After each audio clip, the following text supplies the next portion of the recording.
sunny Monday here. It is a 90-lap race, 220.5 miles. The pit road speed 35 miles an hour. The pace car will run 40.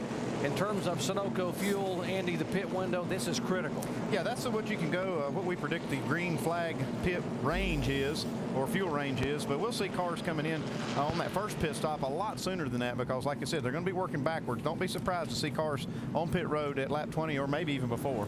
Let's check in with Dave Burns. And Jimmie Johnson getting ready to lead from the pole. His crew chief, Chad Knaus, had these words for the whole team moments ago. Day where a lot of people make mistakes and kind of take themselves out of this race. We're going to do everything right, get all of our luck on. Don't speed on pit road. Make sure he's clear, doing all that kind of stuff. Sorry, bud. We'll leave you alone. Keep talking to a minimum. I'll let you know about the last time windows. Chad told me they were looking for a solid top 5 was 2 weeks ago at Indy. Try to be real generic, you know, loose to the right, loose to the left. I think that was a pretty flow. good day for us. Pretty much all I need. Yeah, definitely a solid top 5. And DJ, we talk about these drivers needing to get in a rhythm. How long is it going to take? Yeah, okay, it's going to take a little green bit of time. Make That's sure one you got thing. everything They haven't been in a car since Saturday, so they have to get back into that mode of doing something that they don't do but twice a year. So we'll see a few mistakes here early on. And by the way, could we see a repeat of the contact we saw at Sonoma between Jimmie Johnson and Kurt Busch? They start side by side in row 1, and that contact cost Kurt Busch what he believes would have been a top 3 or 4 finish and maybe even a shot at victory lane. As our Brad Doherty said yesterday, we expect a wall-to-wall brawl at Watkins Glen. They'll be pushing and shoving. Folks, glad to have you with us here on a Monday afternoon. The world's greatest drivers in stock cars as we turn green flag, Watkins Glen.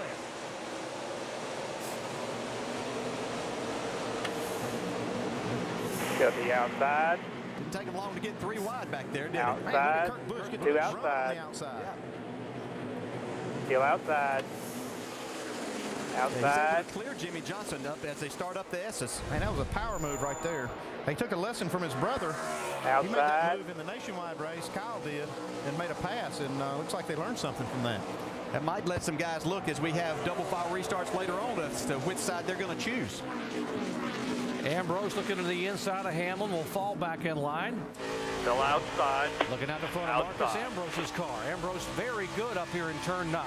Yeah, he's not going to surprise too many with that move in that chicane anymore, is he, after Saturday? They've seen that movie. See David Stremme there in the 5th spot, hanging on. That's where he started. Good run for those guys. He was pretty excited about his chances here. So he's taking a look on Ambrose here, getting into the left-hander. Have a hard time outbreaking him into that corner. As you can see now, it may cost him a spot. Yeah, Ryan Newman behind him watching Stremme make that move. And Newman trying to get a position away. 1 lap complete, and Kurt Busch is the leader. Kyle Busch there at the top of your screen trying to make a move. Yeah, he makes that fake to the inside. Clear all around. NASCAR back to the car, length and a half. Of Ryan Newman. He'll follow Newman and go by Stremme in turn 1. You see Stremme get really wide there, trying to give some room as Denny Hamlin tries to put some pressure on Jimmie Johnson. Take away that 2nd spot.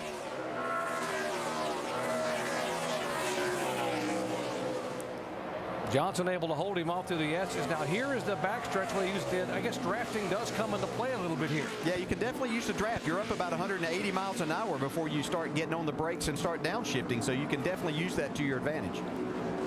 Yeah, you can see Ambrose, he just makes a peek every time they get to a corner, but I don't think you're going to see a lot of aggressive moves this early in the race. I think the thing is that they just want to stay in line here, stay caught up. They're actually letting Kurt Busch get away just a little bit. He's got about a 3/4 of a second lead so far.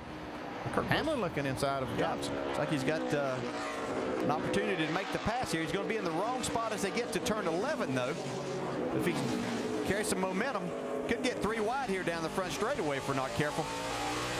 Maybe Marcos Ambrose takes advantage of this side-by-side action. Ambrose, who do you follow in turn 1? Obviously, you want to stay on the inside. Yeah, but Denny Hamlin's made this work pretty well, and we saw Kurt Busch pass Jimmie Johnson on that high side. See if he's able to get off of there. Johnson's not ready to give that spot up here. This is pretty dicey going down into turn 2, staying side by side. Somebody's going to have to give here. And Jimmie Johnson is the one that gives. Still inside. Pretty smart early in the race. Clear.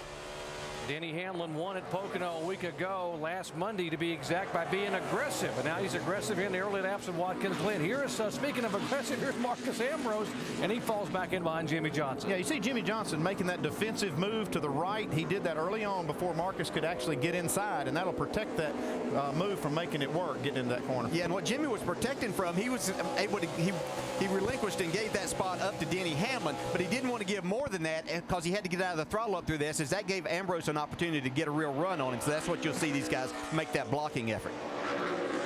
You see Kyle Busch in the 18 right behind the guy that passed him in the final laps on Saturday. And surprising, let's see if Kyle Busch is going to pay him back a little bit here.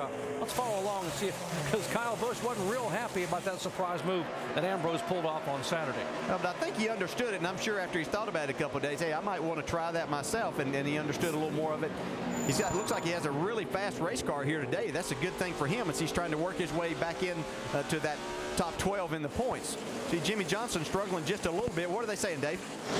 Right now, Jimmy reporting that the car is very loose. Crew Chief Knaus reminding him that the car does tighten up. It's always like this, but Jimmy had to give up those first 2 spots because of a loose race car. Yeah, we expected the track to be a little bit green when we started this race, and so the crew chiefs and the drivers are going to have to be patient here and let that transition happen before they make their decision on how to make that first adjustment.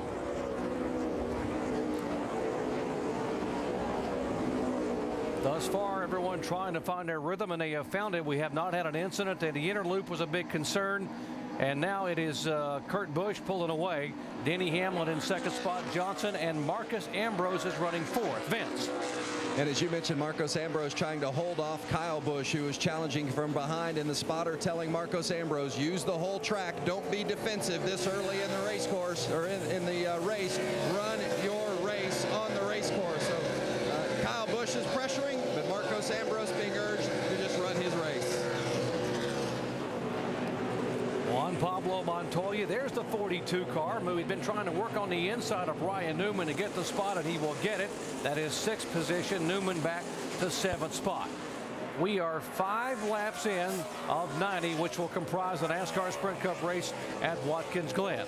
Team Penske went to a couple of different road courses and tested. They wondered how it would help their road racing. Well, I think we have an answer, at least early on, because it is Kurt Busch out front, and he is pulling away as the leader. Busch, Hamlin, Johnson, Ambrose, and Kyle Busch. That's a top 5. Go inside.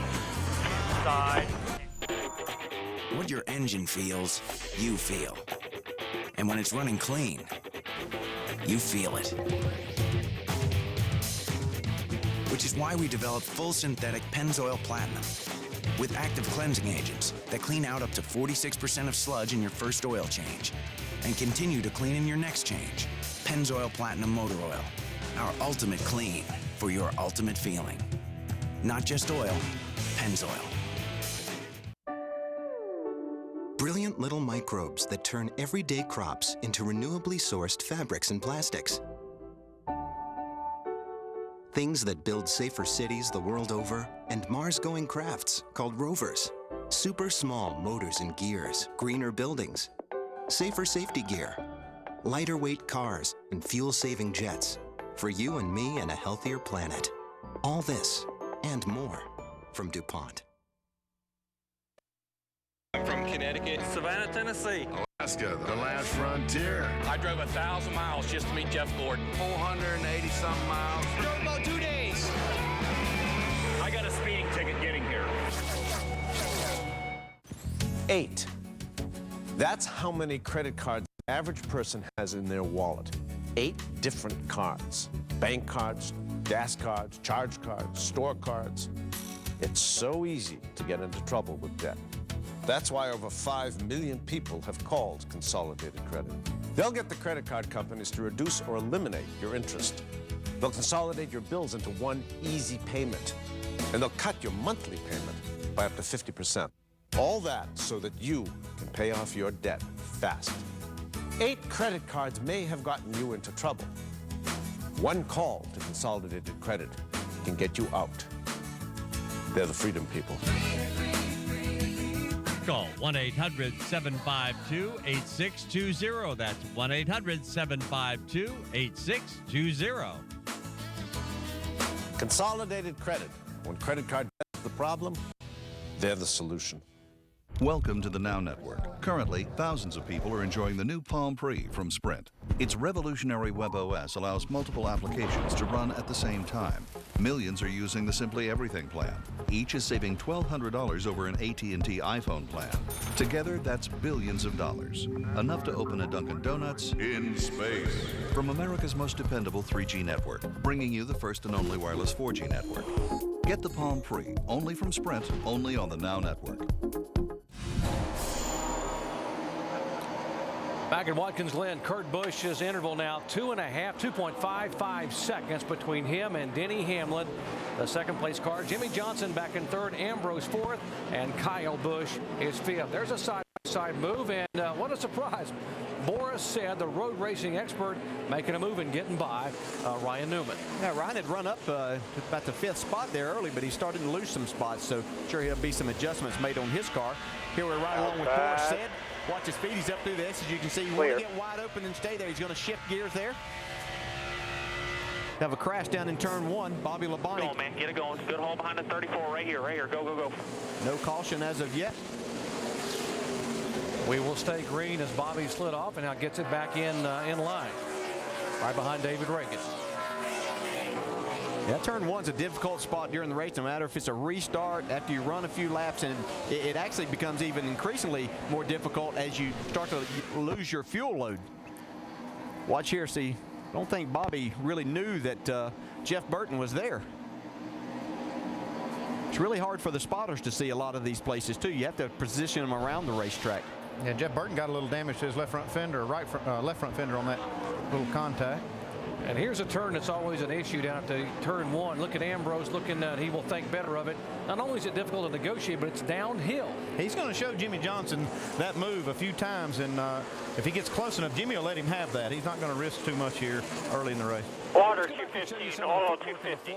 Boris said. Now, Boris actually teaches a lot of the regulars in oval track racing and Sprint Cup how to become road racers.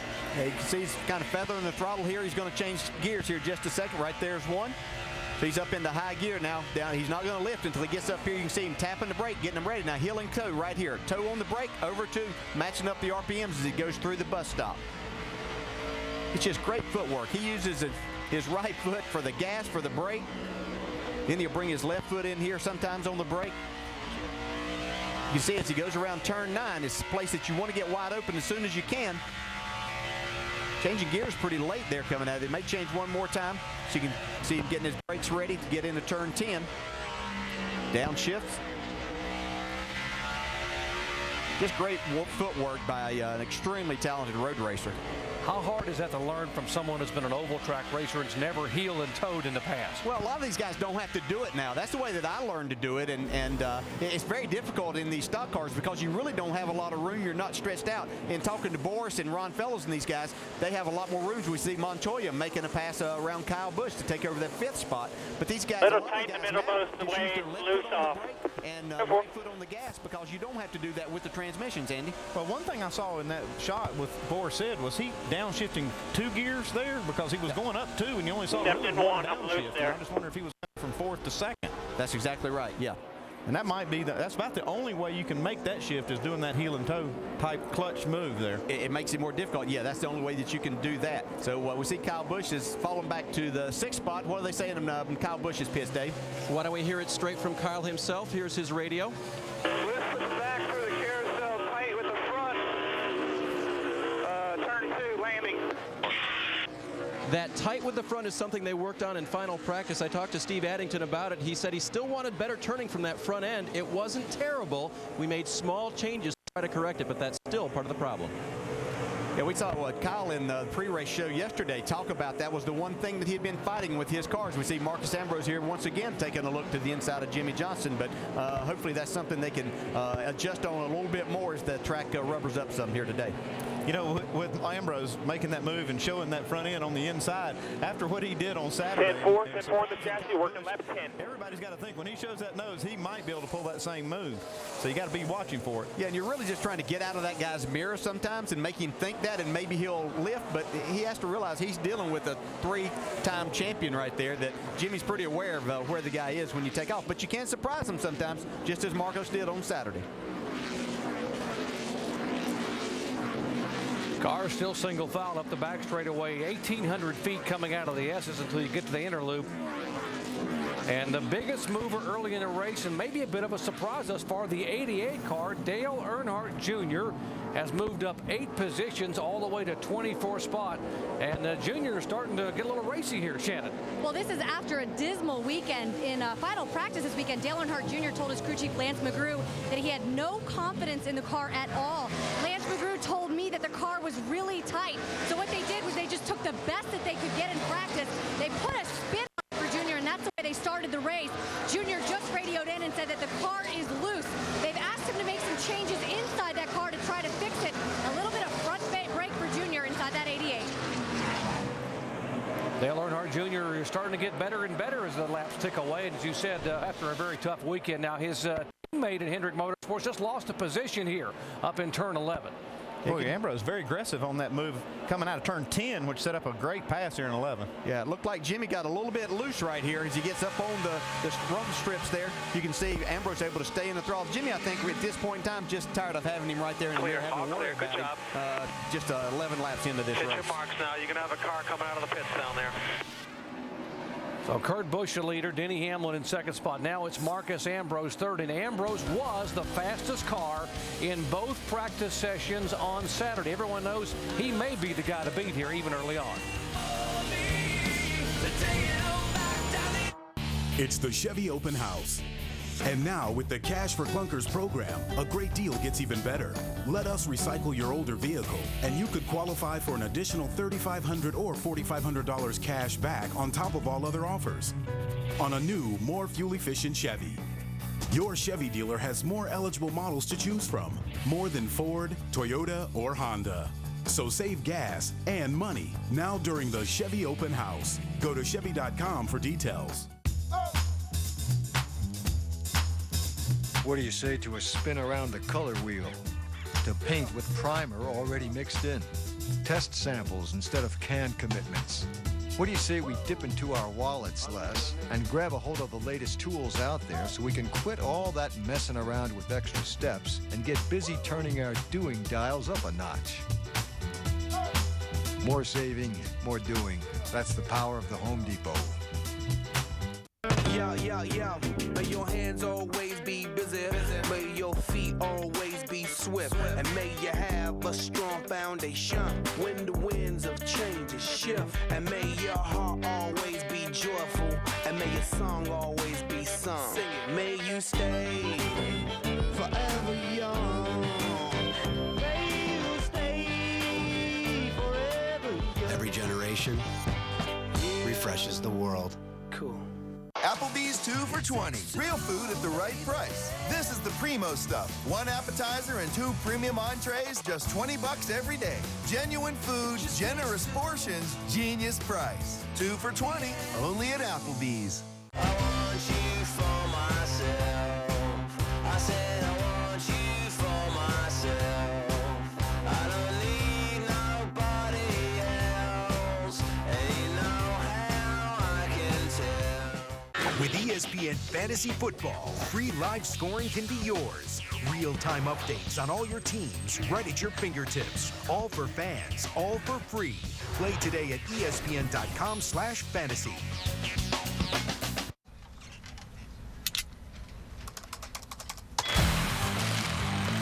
The NASCAR.com Superstore. Real gear, real fast. We invite you to round the bases with ESPN for 2 nights of Major League Baseball action. First catch Monday Night Baseball presented by Holiday Inn at 7 Eastern as Curtis Granderson, Miguel Cabrera, and the Tigers head to Fenway to take on Kevin Youkilis and the Red Sox.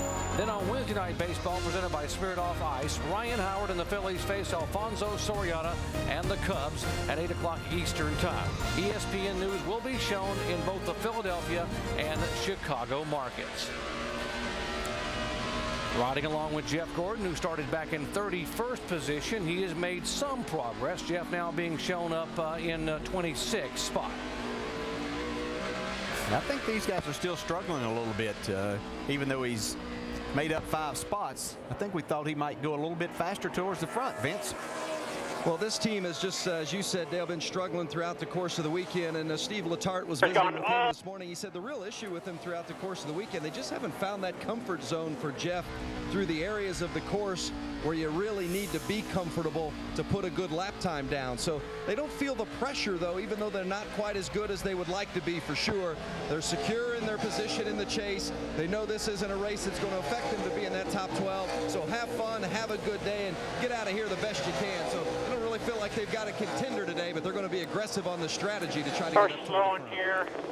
Jeff Gordon, a 4-time winner here. His last win coming in 2001. But folks, in the last 7 years, it's hard to believe stay out, he stay has on the had track. only one top 10 finish here at Watkins Glen.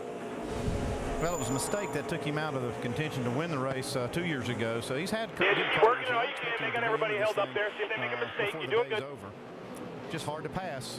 Yeah, here's the one car, Martin Truex. His last top 5 finish in a Cup car came here at this race a year ago, and Dale Earnhardt Jr. will take advantage of the opening underneath Elliott Sadler to follow Truex by. Yeah, good racing. These guys have been battling pretty hard for a few laps. Kurt Busch is the leader, but don't look now behind him. Here is Denny Hamlin and Marcus Ambrose in the last couple laps. Guys, both the 11 and the 47 cars are faster than Busch. And their lap times are almost mirroring each other while they're running down Kurt Busch.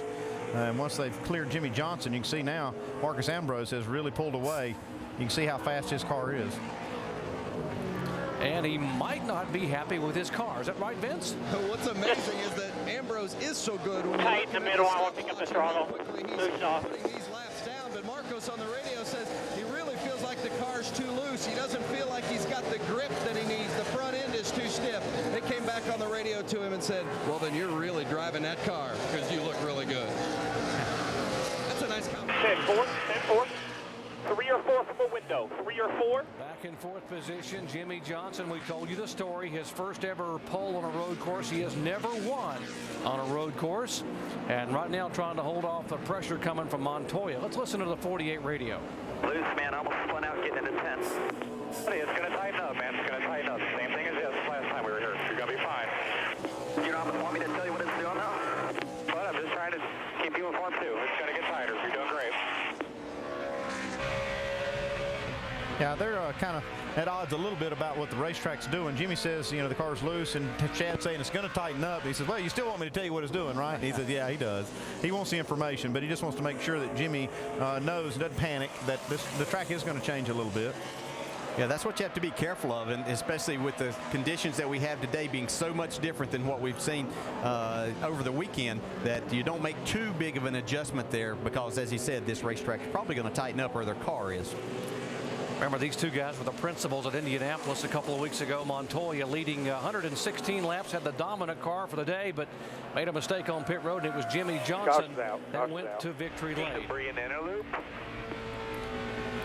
Well, we got a caution, and this is just a little bit before their pit windows. A lot of guys will probably have a decision to make when they come around here for the opening of pit road. What would you do? I'd pit. I'd just come on in here and take a chance on it. And Yeah, rear tire's really going away and left front really going away. By your calculations, would be 20, so we are 2 laps shot. So you'll go ahead and come in and roll the dice? Well, you know, you're going to have to count on getting a few more caution laps here to stretch all this out. But when they fall right here at that pit window, especially when it's this close, you've got to consider making the stop right now. Yeah, one thing it will do is put a lot of people on pit road probably at the same time. These pit boxes are really small, so you have to be careful. The caution was for debris on the racetrack. We'll take a quick break and come back and cover the first pit stop. This could be critical. Got to get it full of fuel and cannot speed. Are you ready, guys? Yes, you can hear me back there. Baseball tonight, all season long. Get your nightly baseball fix from the guys who know the game best. Baseball tonight at 10 and midnight on ESPN. What your engine feels, you feel. And when it's running clean, you feel it. Which is why we developed full synthetic Pennzoil Platinum with active cleansing agents that clean out up to 46% of sludge in your first oil change and continue to clean in your next change. Pennzoil Platinum Motor Oil, our ultimate clean for your ultimate feeling. Not just oil, Pennzoil. Welcome to Race Day is experienced only on the Now Network. Right now, 36,000 people are receiving live race updates from NASCAR Sprint Cup Mobile. 14 deals worked out by spotters are going out the window. And 4 guys are uploading photos of Miss Sprint Cup to Facebook. 3 think they have a shot with her. Actual chances, 0. This is what's happening now. America's most dependable 3G network, bringing you the first and only wireless 4G network. Sprint, the Now Network. Buying a used car? Just say, "Show me the Carfax." A Carfax vehicle history report can help you choose a great used car. It's free at thousands of reputable dealers. Just say, "Show me the Carfax," and watch the Show Me the Carfax race weekend straight from Michigan International Speedway. Welcome to Slayers, the ultimate online multiplayer video game. Yes! Where you, the gamer, it's Simon. I'm playing you. Have complete control over a real-life human being. Ready to begin? It's gonna get me killed. On September 4th. This is not something you can control. You lose. He dies. Your wife and your daughter need you. Turn me loose. Gerard Butler, Michael C. Hall, and Ludacris. Gamer. Rated R. In theater September 4th. Where can you find ingredients like 100% Angus beef, hickory smoked bacon, red onions, Swiss cheese, sauteed mushrooms? Where else but McDonald's? The new Angus Third Pounders. That's what we're made of. Victory Junction is where I can forget about being sick for a while. Victory Junction is where I have friends just like me. Victory Junction is where I discover all I can be. Victory Junction, a camp where chronically ill children discover all they can do, all at no cost to their families. To learn more, visit us at victoryjunction.org and feel your heart race.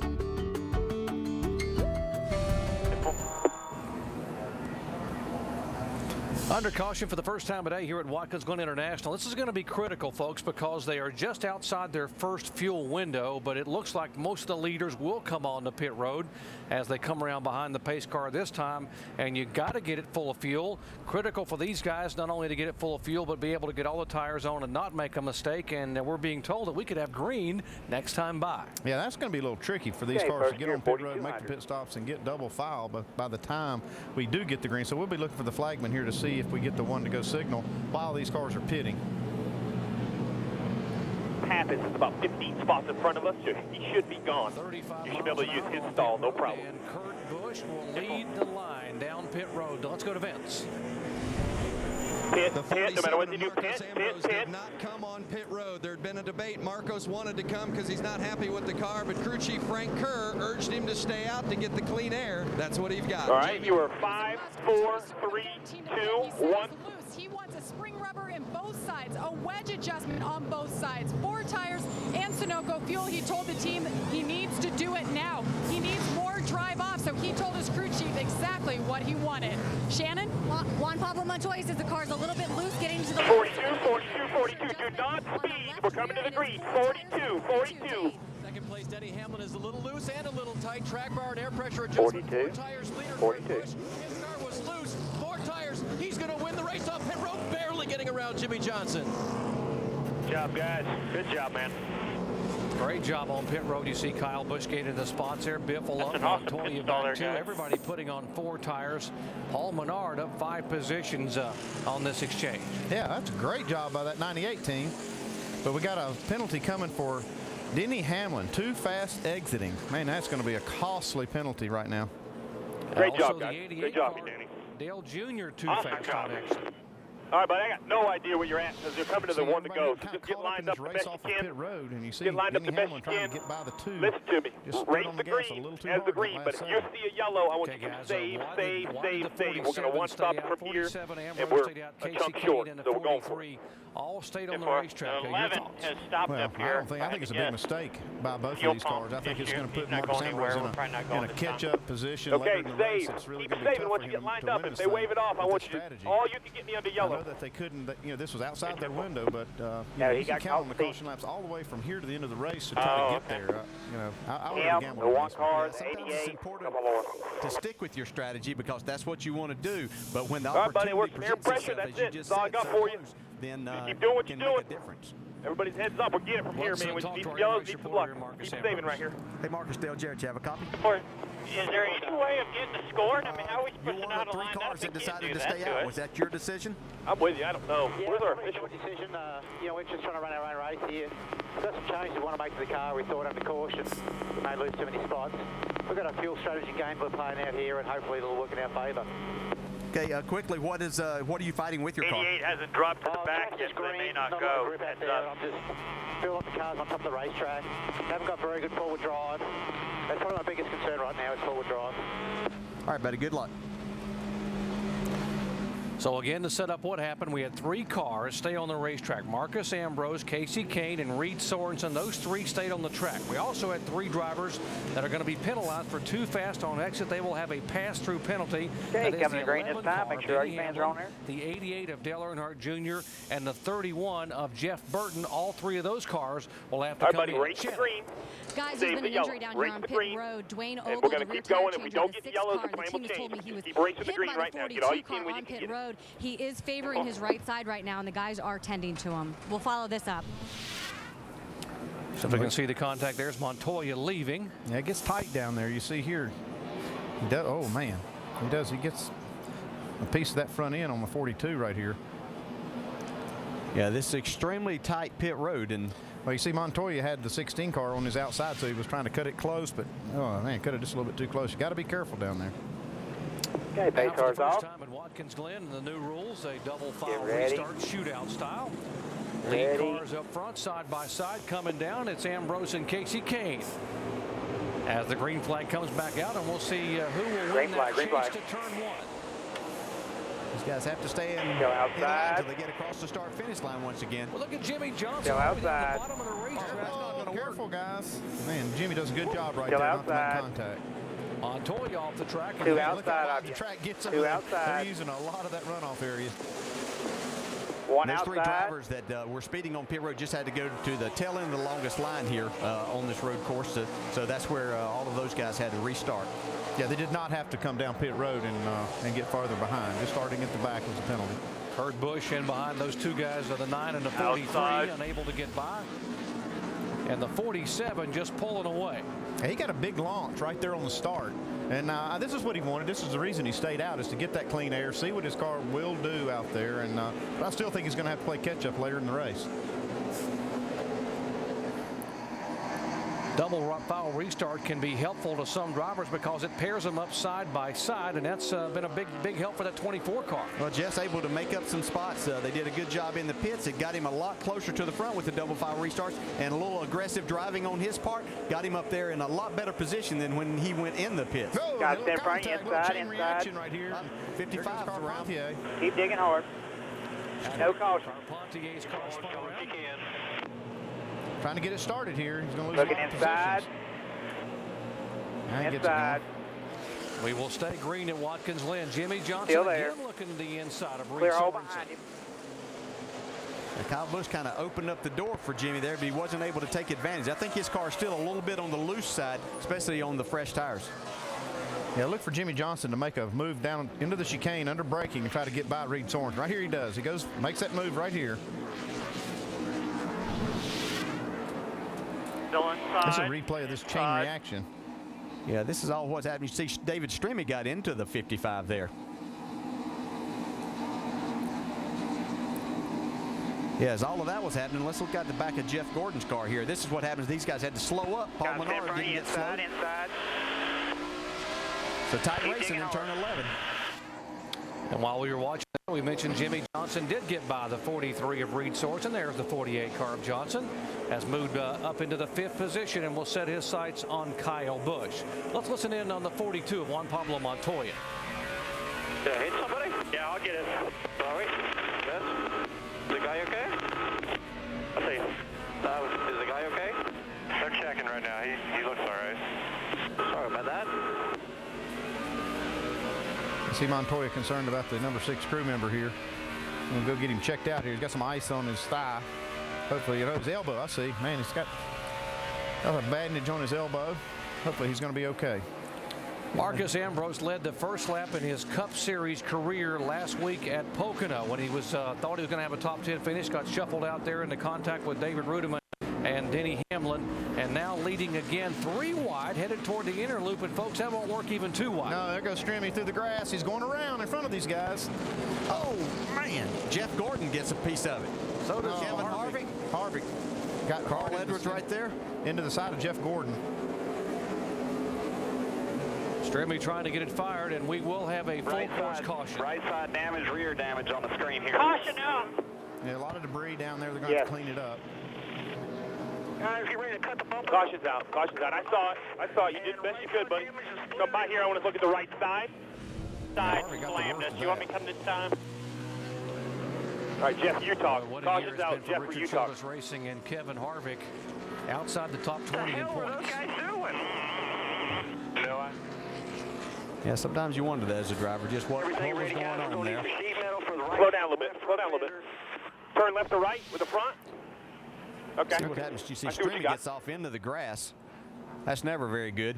Just loses total traction as he tries to come back onto the pavement, spins around in front of these guys.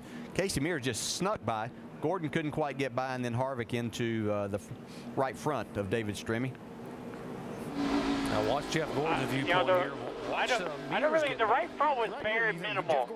Tell me about the rest of it. Gets a little bit of contact. It looks like it hit you all down the door, from dash to right tailpipe.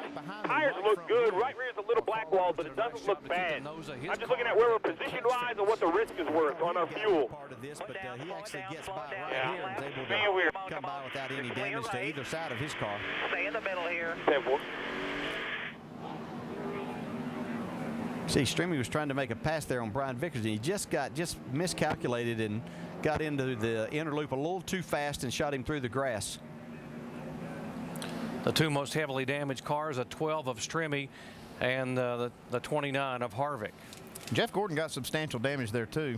Oh, we got a little more retaliation from an earlier accident. Yeah, that came from when they were in turn 11 and Strimmy got into the right rear quarter panel and spun That 99 behind you, just clean their grill off to get the phone. Strimmy now trying to get some serious repairs made on pit road.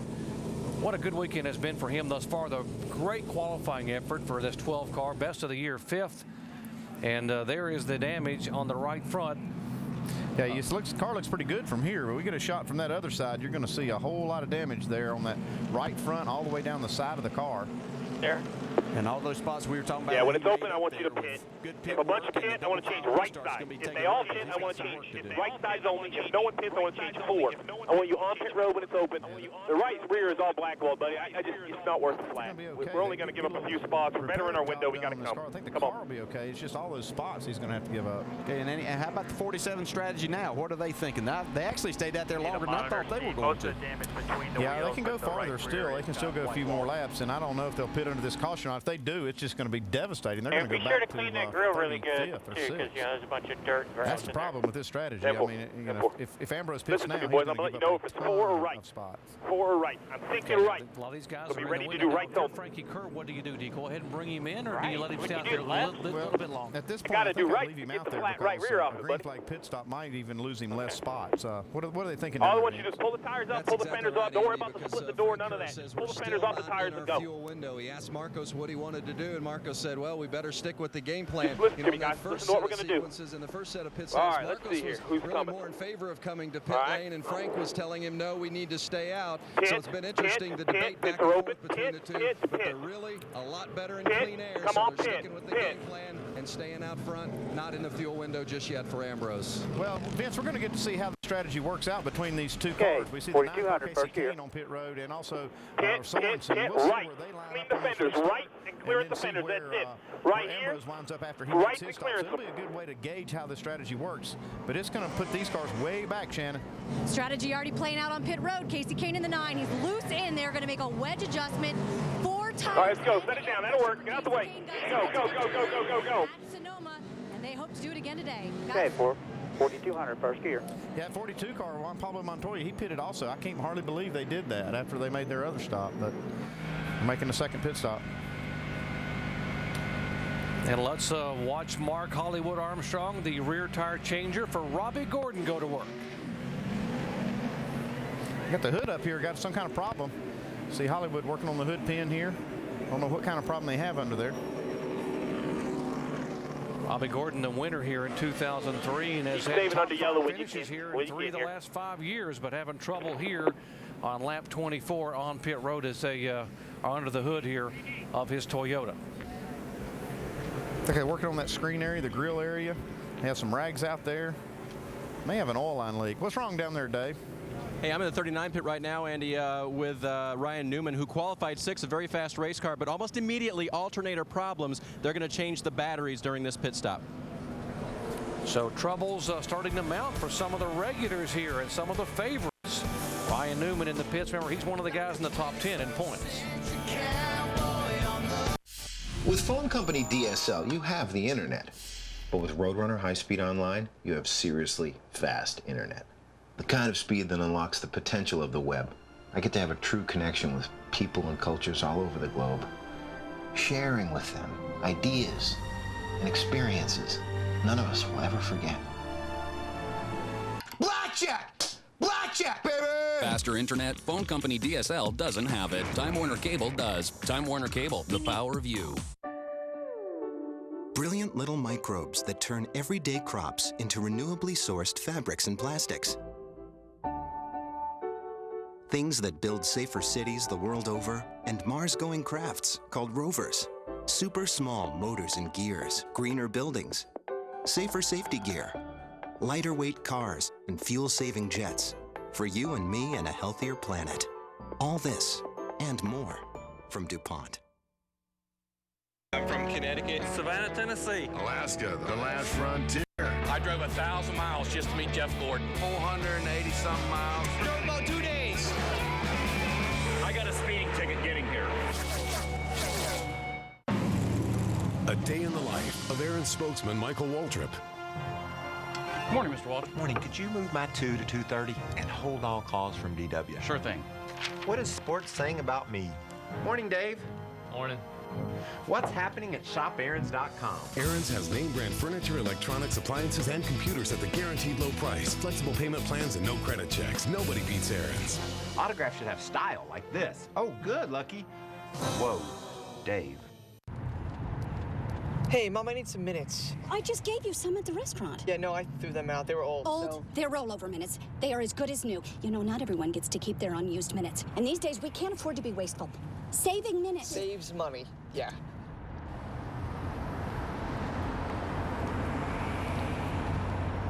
Only AT&T's Family Talk with Rollover saves your family's unused minutes. And saving minutes saves money. For back to school, get the LG Neon for $29.99 after mail-in rebate. I figure the engineers who built the Ford F-150 are probably the same guys we all cheated off of in science class. We're thinking about pizza, they're thinking about aerodynamic wake properties. Crazy smart. Take fuel economy, for example. You can't get a truck with better mileage, and they didn't give up an ounce of power to get it. In fact, they actually increased the horsepower. Now that is some A-plus truck thinking. It's not just a pickup truck. It's a Ford F-150.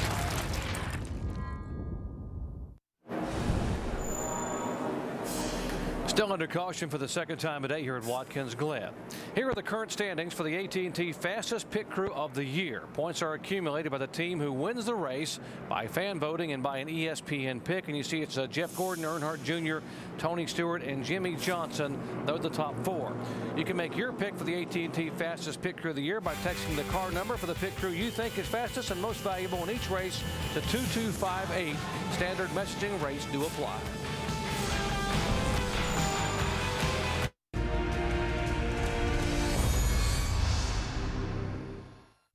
What project you working on today? This. We can help you with that. Thanks. I'm just starting out, so I'm kind of on a budget. We're good with budgets. You'll need one of these, at least. Pit crew. Okay. Crew chief. Cool. Read this. And you'll need an owner. I recommend this one. What about fans? What do you say we start with 300,000 and go from there? Whoa.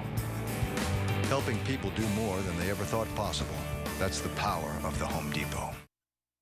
It's 7 a.m. Remember, today is your lucky day, the day you get to drive the vehicle of your dreams. Traffic is chaotic, so be careful when you go out.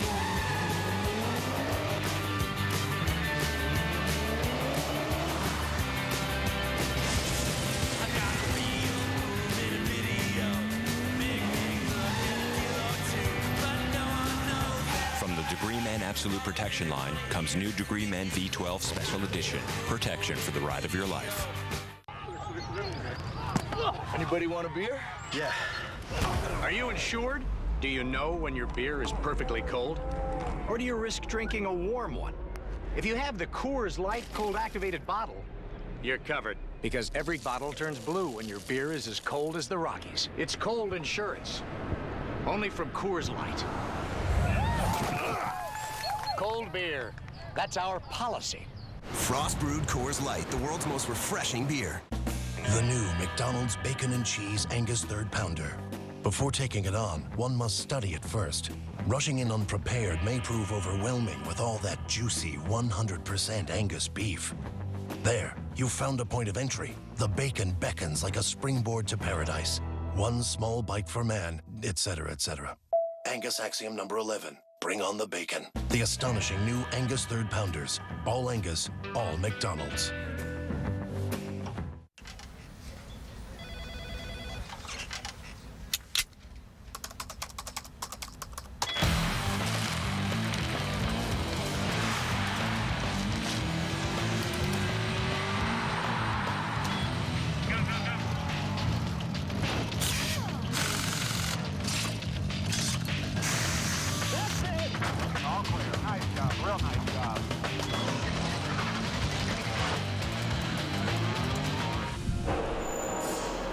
Green flag waving here at the hell of a good at the Glen, and Marcos Ambrose in the double foul restart trying to hold off the outside challenge from Kurt Busch. Remember, Kurt made that pass on the opening lap on Jimmy Johnson. Inside. You have two inside. Still one inside. Good job by Ambrose to hold Kurt Busch off there. It looked like he had a nice run, but Ambrose stood hard in the gas and was able to stay out front. Now the question is, Ambrose is the only car in the field that has not been on pit road. How long can he stay out there? Yeah, that's the thing. He can stay out there for a few more laps. He's a little bit light on fuel, but he does not have as fresh tires as Kurt Busch behind him here, but we'll see how that balances out. I don't know if it's a question of how long he can stay out there, but how long will he stay out there? Yeah, from this point, it doesn't really matter. He probably should make this pit stop because, you know, if the caution comes out again, let's say right now, he'll have to make it under caution. He'll be back in 28, actually probably in the mid-30s. Let's listen to their radio. It's race to play early here, Frank, so don't panic if we didn't make the right choice there. We've got plenty of time. Hey, buddy. Not panicking yet. No. I hope you're not. No, we're good. Kurt Busch going to take the lead away with fresher tires in turn one, and you know, makes it look easy. Almost. Still there. Kurt Busch got a great race car. He showed that from the beginning. And he looks like he's really good on fresh tires. After they ran 10 or so laps, 10 or 12 laps, he started losing a little bit of time, but he's making it up here with these fresh tires. Yeah, it stretched it out far enough that losing a 10th or 2 or 3 in a lap, he had built up over a 2-second lead, so that wasn't a problem. One of the road course specialists, Ron Fellows, had been on pit road a moment ago in the 09 car, and they're going to push that car back to the garage area. So troubles for Fellows. A 5-time winner here at Watkins Glen and NASCAR's other divisions. And Robbie Gordon is now 1 lap down after his problems on pit road. Actually 2 laps down. Let's update the 09. Jamie. Well, the team's telling me that Ron Fellows' starter has broken. Remember, in the Nationwide Series, the 1 car, same team, they had an issue as well, and they lost quite a few laps. It's a bummer for the guy who's won here 3 times in the Nationwide Series, Doc. And he finished 5th here in the Nationwide race on Saturday, but troubles here for Fellows today. The caution just a moment ago on lap 22 involved 3 cars, a spinning David Strimmy. The 2 most heavily damaged cars were Strimmy and Kevin Harvick. Let's find out what happened with Kevin Harvick and Jamie. Well, perhaps the most severe damage was the 29 Kevin Harvick. You told me on Saturday how good this car was. What just happened? It looked like the 12 just drove through the grass and just, I think, way over the means for how fast his car was. Obviously, he doesn't have the skill sets to continuously run the pace that he needs to run lap after lap, and just drove through the grass there. So it's unfortunate for all our guys on our Shell Pennzoil Chevy, and just kind of got caught up in the wrong spot, wrong time. Kind of the story of the year, so wish it was over. Severe damage on the left front. Kevin, any chance you'll get back out? I hope not. Outside. Kevin Harvick is out, guys. Well, you can hear the frustration. Yeah, well, wow. Kevin Harvick out of it here at Watkins Glen. Yeah, it looked like maybe Marcos Ambrose is going to be coming to the pits this time.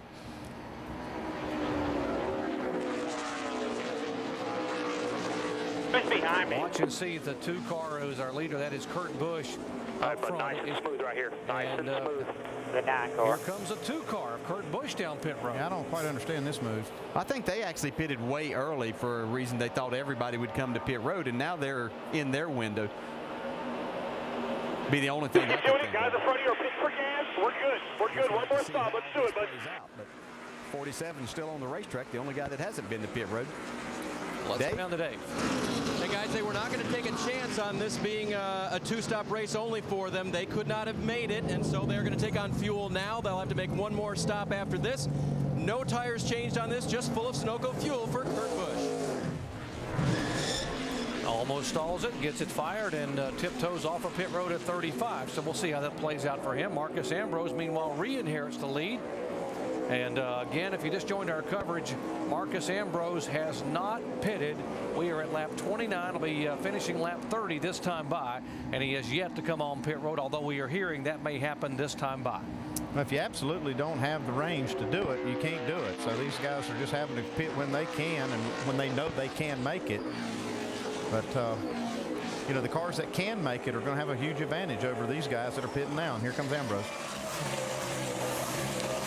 Go down to Vince.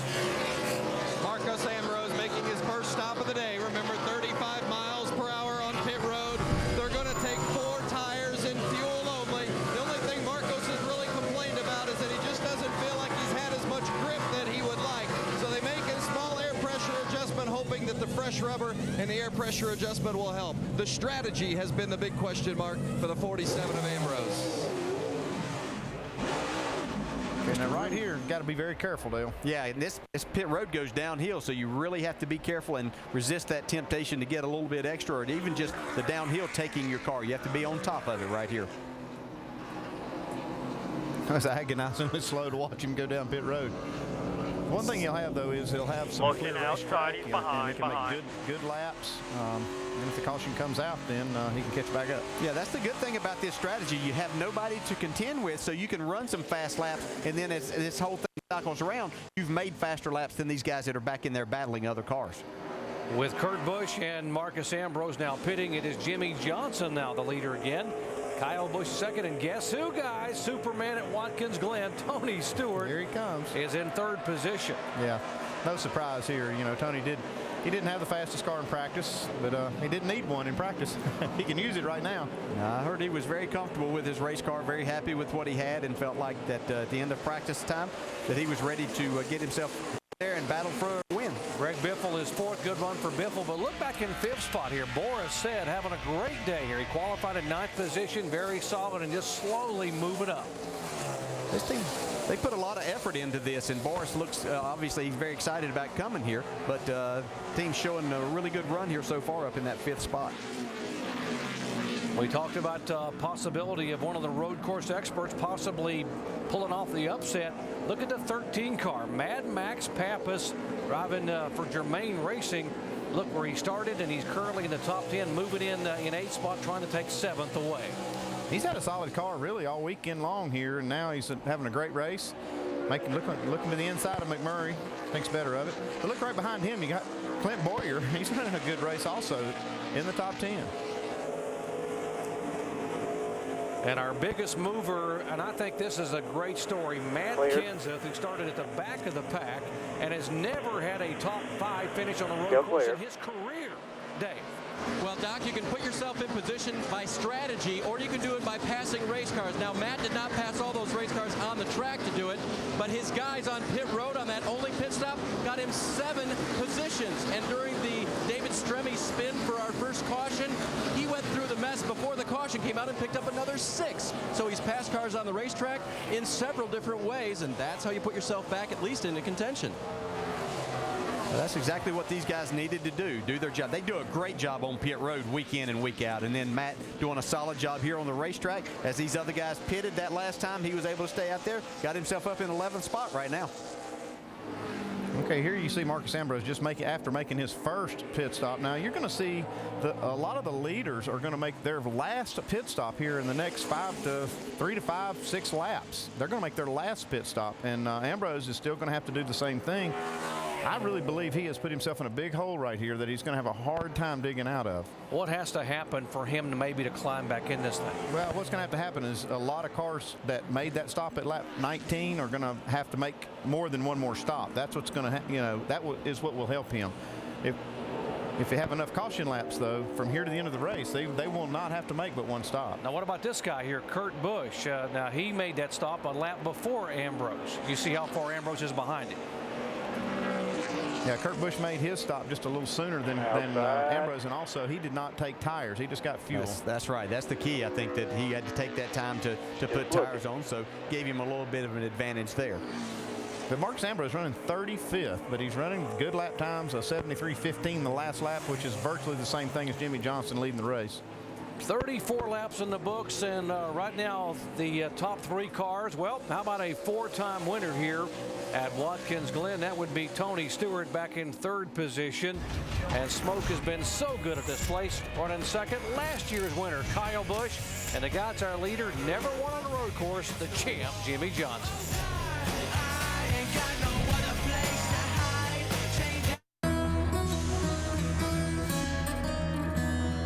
I think that possibly, maybe I'm falling for you. Yes, there's a chance that I've fallen quite hard over you.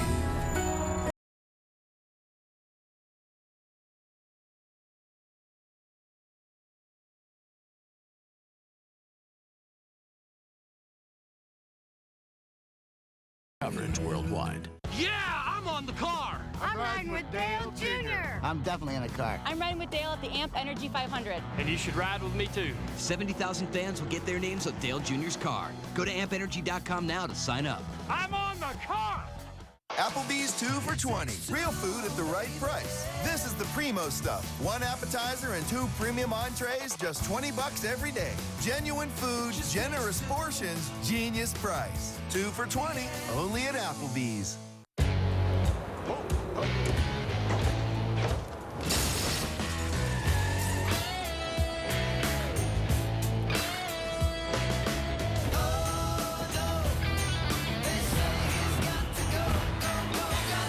AutoTrader.com, we're changing the way people shop for new cars. Now, compare new cars from local dealers and find the best offers. It's one giant step for new car shoppers. AutoTrader.com, the ultimate automotive marketplace.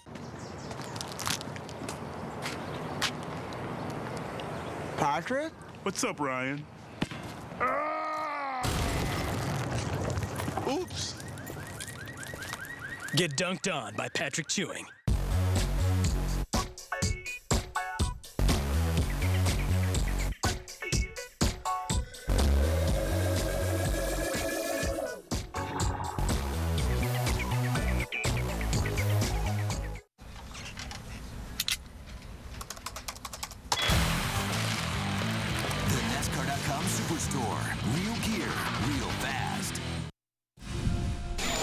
NASCAR Sprint Cup Series at Watkins Glen International is brought to you by AT&T, your world delivered. And AMP, be one of thousands to get on the number 88. Sign up now at ampenergy.com. I don't have anything. I don't even have an ISO. There it is. There it is. Here at Watkins Glen, 7th lead change of the day. Our 5th different leader is the 18 car of Kyle Busch. These are the first laps Kyle has led since Daytona in July. And there's the battle for second spot, Jimmy Johnson and Tony Stewart. Let's show you how Kyle got by the 48 car. He's going into turn 11 here. See, Jimmy's car still extremely loose for him. Kyle Busch able just to power up and had the preferred line as they head down into turn 1. Left side here.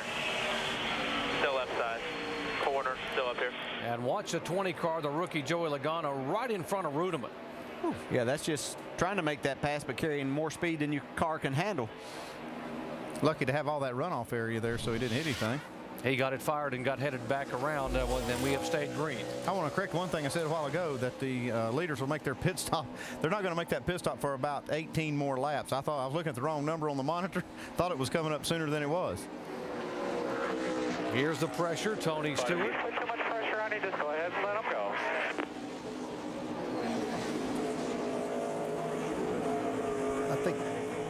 I think Jimmy's still struggling quite a bit with his cars. You see Tony able to get pretty close. I don't know if he'll make a pass here. It looks like Jimmy might be in position to let him go. Nope, not ready to do that yet. I think Tony Stewart is in a position right now that he's just riding around this racetrack, biding his time. And as Andy said early on, he's going to be a guy to contend with when it comes time. He's not going to show all his cards till it's time to put them on the table. Now here's the 2 car of Kurt Busch. There's the interval. There's Kurt Busch. Remember, he came in and pitted on lap 29, and a lap later, Marcos Ambrose came in and pitted on lap 30. Now there's Busch. See Ambrose at the top of the screen just coming down the front straightaway. Now when they pitted, or actually when Kurt Busch peeled off on lap 29, these cars were right together. Yeah, but this is the difference in the 2 strategies. The 2 car pitted under that caution at lap 19, and then he took tires then. He comes down right here and only takes fuel, and it only takes a few seconds to top the thing off with fuel and get what they need. And then Ambrose comes around, and he has yet to make a pit stop, and he made a 4 tire change under green, and now you see just how much difference that was on the track. Yeah, all the other times there are fairly close except for that crew time. You can see 5 seconds to put fuel in and 16.9 for 4 tires of fuel. And that total time on pit road is where it really shows up. Marcos Ambrose has come back out running faster than Kurt Busch. Of course, he has the 4 tires now, but he's been able to cut down. He was a little over 11 seconds back of Kurt Busch. He's only 8 seconds back right now. Let's update a couple other cars. We were told the 77 car of Sam Hornish is overheating, having an overheating issue. There is Sam on the racetrack after a car that was very good in practice early in the week. And the 26 car, Jamie McMurray, has gone to the garage area for a transmission problem. And let's see, he could have gotten a grill full here. That may be one of the overheating issues. Yeah, it sure could. You get in that grass and it just stacks up right in that grill area. That's one of the negatives of this, new car and that splitter, is that if you ever run off the racetrack, you're going to just pack it full. See, he has the leader on his bumper, and here Tony Stewart's taking over that second spot. Jamie? Well, guys, Tony Stewart, he has come to life since his first pit stop. Remember, he started off pretty slow. He'd only gained 1 position because he was so loose. He came in and he acted as the crew chief. He told Darian Grubb exactly what he wanted in his car, and Darian even said, "Are you sure you want to put spring rubbers in and take that much time?" Tony said, "We have to." It was 2 spring rubbers. It was 4 tires. They made wedge adjustments on both sides. Guys, he has the grip. He has not said a word, and he has gone straight to the front. Man, with his record here, I'd believe him too. Whenever he said it. I'd do it anything. Got me right. Do you, Andy? Whatever he said, that's what I would do. See, Sam Hornish now got some more problems. Kyle Busch right on his bumper. Sam trying to stay on the lead lap. He currently being shown in 34th position as the last car on the lead lap. Michael, can you hear me back here? Making a move inside. I'm for it. I hear you loud and clear, loud and clear. And there, as you see, Juan Pablo Montoya right in front of him. On. That's 11th, 12th, and 13th on the racetrack. See Montoya there. Running he made by a stop himself, on Steve. the You need to last talk to caution him. to come in and get fuel to get themselves in their window. He's got a quick shot of fuel. He didn't lose near as many spots as some of the other cars did on that stop, but he's made up some on the track too. Shannon? Well, exactly. He restarted every once in a while. and now he has moved his way up. He is looking at the top 10 guys. Brian Patty told me this weekend they've been very happy with this car. While some teams brought their Sonoma cars here this weekend, they brought a brand new car. It was lighter for Juan Pablo Montoya, and it was just overall better. Right now, the hand. I'm with you, bud. I'm with you. You still got radio. Everything's fine. About 15 away from a pit stop. Just keep doing what you're doing. Juan Pablo Montoya looks to the inside and makes it around the 83 car. So Juan Pablo happy with the car so far.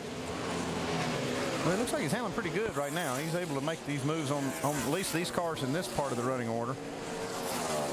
Now, one of the cars, we had 3 cars that were caught speeding on the exit of pit road, and it started at the back of the longest line on the restart after they pitted on lap 19 was the 11 car of Denny Hamlin. There is the 11 of Hamlin, and he has worked his way all the way back up to 14th position.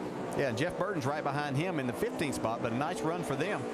The other one that had that penalty was Dale Jr., and he came back in the last time that we had a caution and topped his fuel off, so he should be ready to go for one more stop. Yeah, Dale Jr. now being shown in 25th spot, but all those cars on the lead lap and being able to gain some ground here. Watch Hamlin try to make a move inside of Vickers. Yeah, there's no doubt he has one of the fastest race cars on the track, Andy. Yeah, he had the fastest car on the track before that first caution. He was running Kurt Busch down by a couple 3/10 a lap and then got nailed with that penalty. Just don't know how much has changed their strategy. They've had some things that will have a crash on the track. Oh, hard, Dale Jr. Hard lick for Jr. And he is head first into the tire barrier. All the way across the gravel. We're done. Reed Sorensen involved in this wreck. Yeah, this is going to bring the caution out. Save all you can right here. Man, Jr., he stuffed that thing in the tires. See if I can get out of here. See the steering wheel coming off the 88. Yeah, he's got the wind in that down to show the safety cruise that he is okay. That car's not okay. Lost the brakes. Lost the brakes. Oh, okay. Yeah. You can see right here. That's what got Sorensen in trouble. Oh, yeah. Sorensen just a victim here. And even all that sand and gravel can't slow a car down. They slowed it down. That's the key thing. It didn't keep it from hitting the wall. No. It definitely knocked a lot of speed off here. This could have been a really bad crash for Dale Jr. had it not been for this area. This is what NASCAR and Watkins Glen have done to make it safer in this area. Guys. Just got taken out by the 88. Go, bud. We're going to stay out. It wasn't intentional. He just didn't have any way of slowing his car down. Reed Sorensen, wrong spot at the wrong time. That's Keith Barnwell, the spotter for the 43, and all he saw was 88 dive inside, and all of a sudden they're crashed. He didn't know why. Here, 6, Jeff. Dale Jr. just hustled that car back up into 24th position after being on pit road. And, right there, wow, there's no brakes, and bottom, DJ, I mean, there's not much more you can do, I mean, with regard to coming in there at that speed. Well, it's just, yeah, you try to make a terribly bad situation as good as you possibly can. As you can see, Reed Sorensen here, he's rolling. He's trying to drive around this gravel pit, get himself back on the racetrack. He's going to be able to do that now as he goes through the mud. See Junior trying to run over there and tell him maybe didn't mean to, guy, just ran out of brakes. Under caution now for the 3rd time today here at Watkins Glen.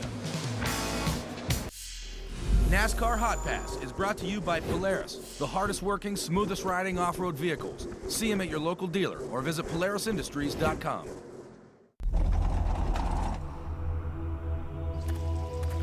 It's time.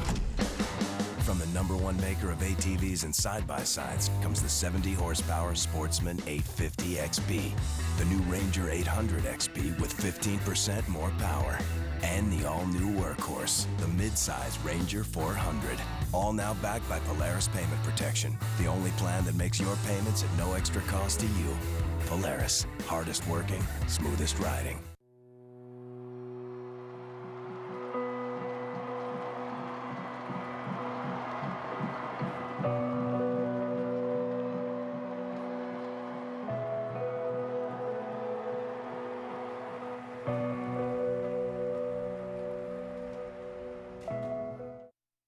ESPN.com/Lions and Tigers and Bears.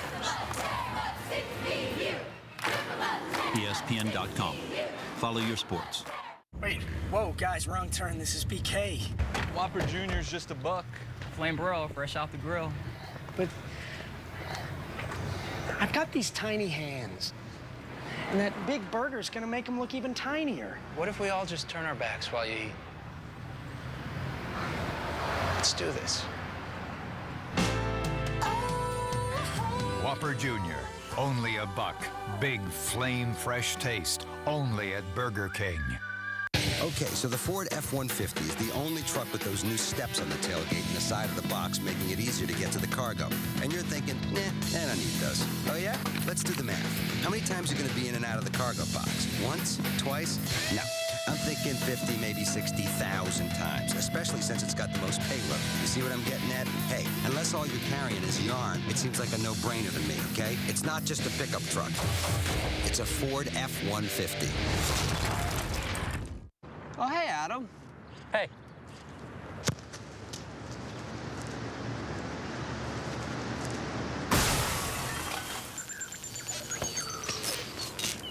Split the uprights with Adam Nugateri.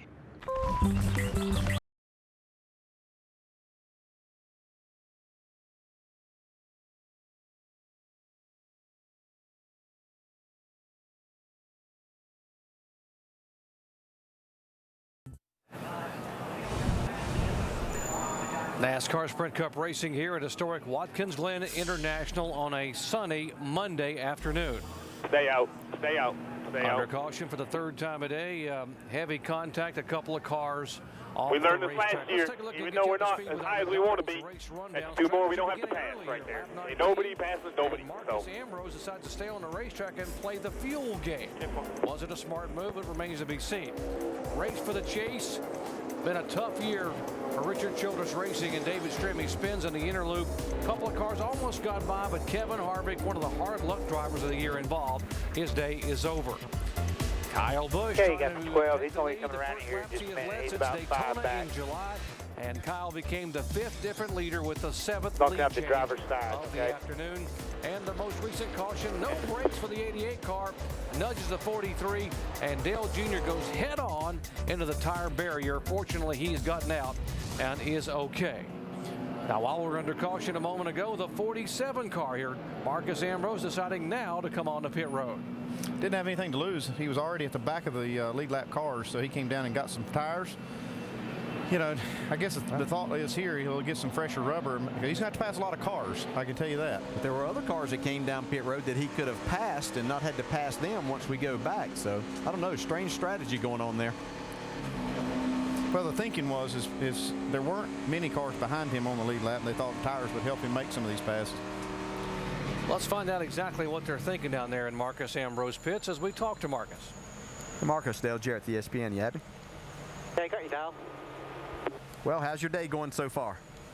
Oh, just looking at a position, not too good. Got a really fast car. It just hasn't really gone our way with strategy here. We'll see what happens now. We've got some tyres, got some fuel. Worst case scenario, we'll just have to get a splash at the end.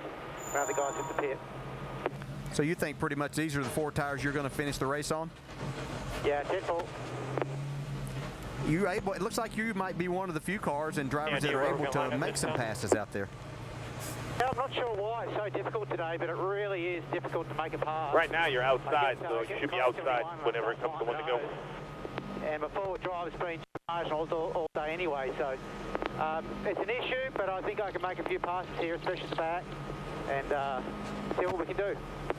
All right, Marcus, thanks for talking. Halfway with us. through the race, we're halfway up there, bud. Thank you. We're up to 18. We'll keep getting it better. Work them air pressures back the other way. That seemed like it hurt us too much at the beginning. 44, so 47 laps to go that here. lap stop, right? At It is what it is. Glen, 90 laps makes up this 200-mile race. Kyle Busch is the leader. Tony Stewart in second. Jimmy Johnson third. Biffle, and in 5th spot is the 08 car of Boris Said. Let's listen to his radio. Hey, well, you got to let us know this next run whether you think that it was is still continuing to get better or not. That's going to play a big decision on that last. Yeah, if you want to go into the flag pressures. Seems like it's starting to get a little better, but it's definitely a lot freer. We are under caution, and they're going to get set to line up for the restart here at Watkins Glen. We'll remind you, coming up following our race today will be NASCAR Now on ESPN2. And, of course, NASCAR Nationwide Series racing coming your way. The Carfax 250 at Michigan next Saturday, 3 o'clock Eastern time on ESPN2. And next Sunday at 1 o'clock on ESPN, the NASCAR Sprint Cup Series Carfax 400 at Michigan International Speedway.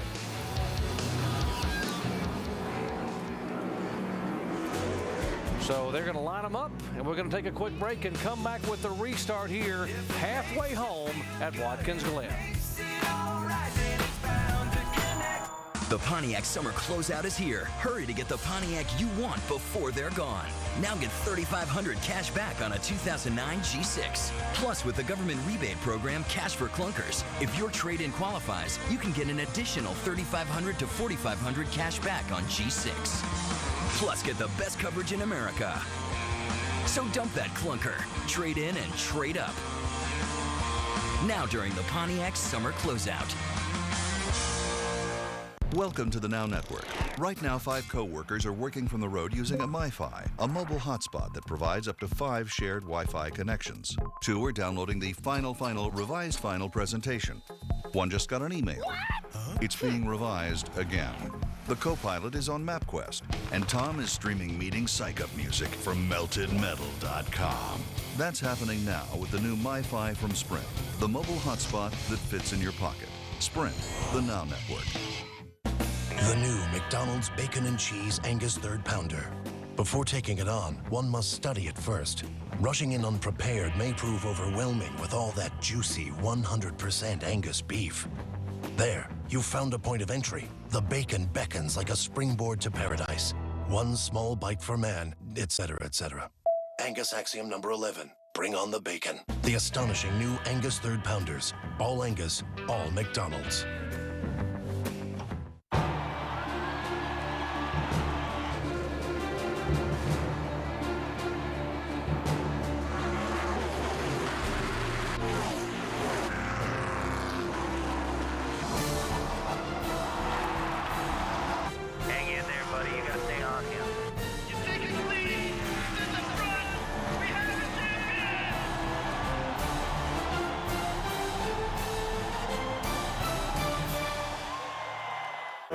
ESPN.com/round 1.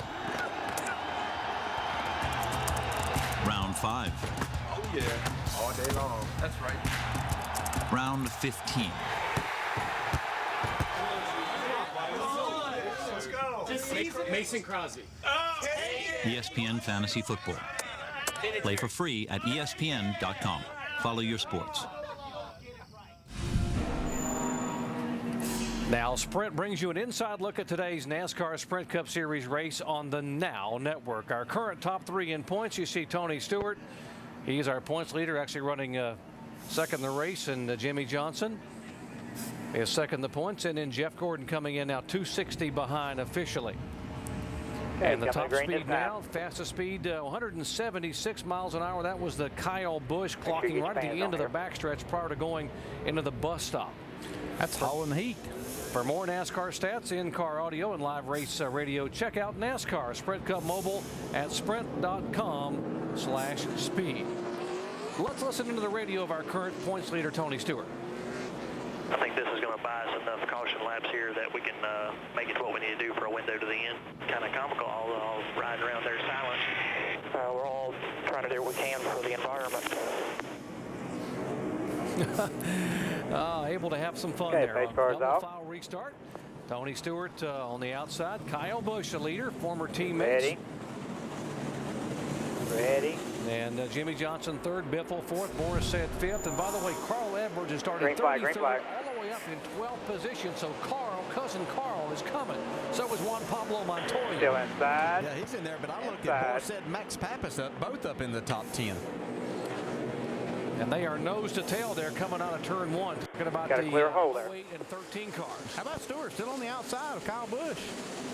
Takes the lead. Takes it. That's a power move right there. Yes, sir.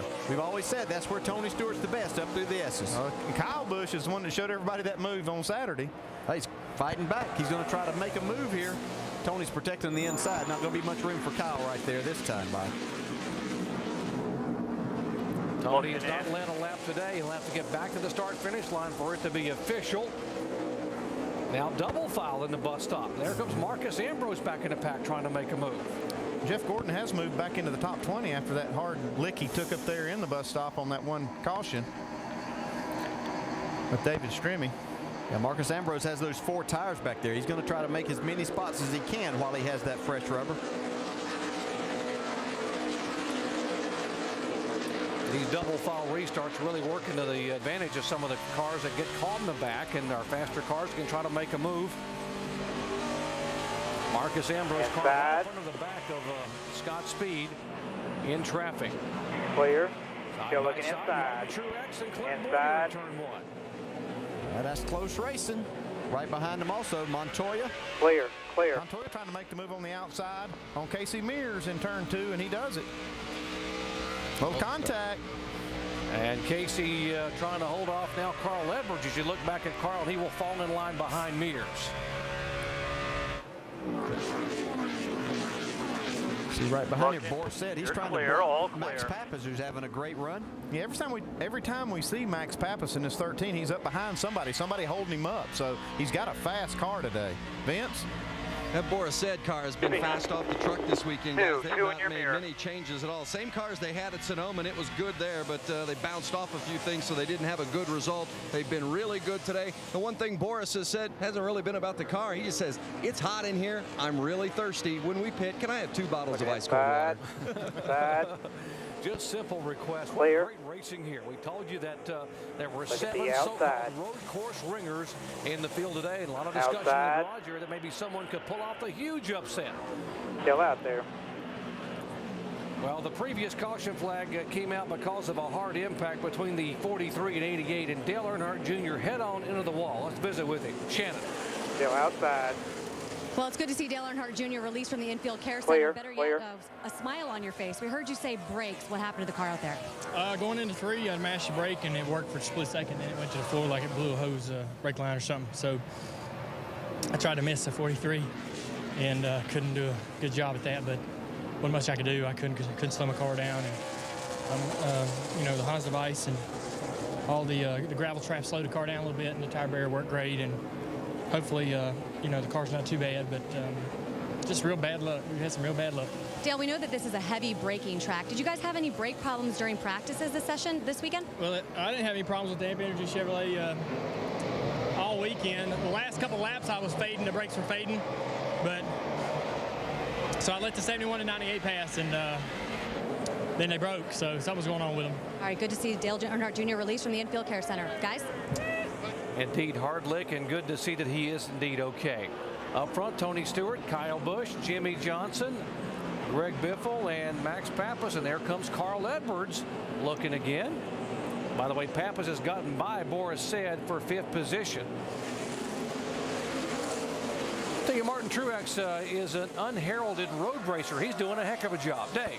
He's driving it like Harold, isn't he? He is doing very well right now, and he is one of the guys that is on what you call maybe the normal pit stop strategy today. He was on pit road on lap 19. The difference for him today is that crew chief Kevin Mannion told me this morning we can afford to be overly aggressive on our fuel strategy at the end. So look for them possibly to short pit. They haven't talked about it yet, but possibly short pit and gamble near the end. But Andy, would you do that when your car's running this well with the leaders? Yeah, that's a hard thing to do. You know, it's easy to make those aggressive strategy calls when you're kind of out of the top 10 to try to get up there. But when you're there, you don't want to take yourself out of a chance to try to win it the conventional way, let's call it. I think they're within about 3 laps of starting to see some guys start to gamble. As we see Boris Said's having some problems here. Yeah, we see this 08 throwing water out of the overflow. Now he's on pit road. Clean the grill good. You got to get it clean. Yep, they're going to go ahead and make this stop now and try to get this grill clean. That's what happens around this place. You get to pick up debris. Vince? Well, you see the water spewing out of the right of the car. That's the sign it's overheating. And we told you earlier that Boris was talking about himself overheating, needing the cold water, and then the car started showing the effects of it. They're going to take the time and change all 4 tires as well as cleaning off the front of that grill to try to help it out in the temperature. Good. Let's go. Let's go. They're losing a lot of fluid out of that radiator and that cooling system.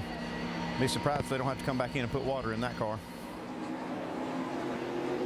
So we can see what clogged up that front of the 08 car.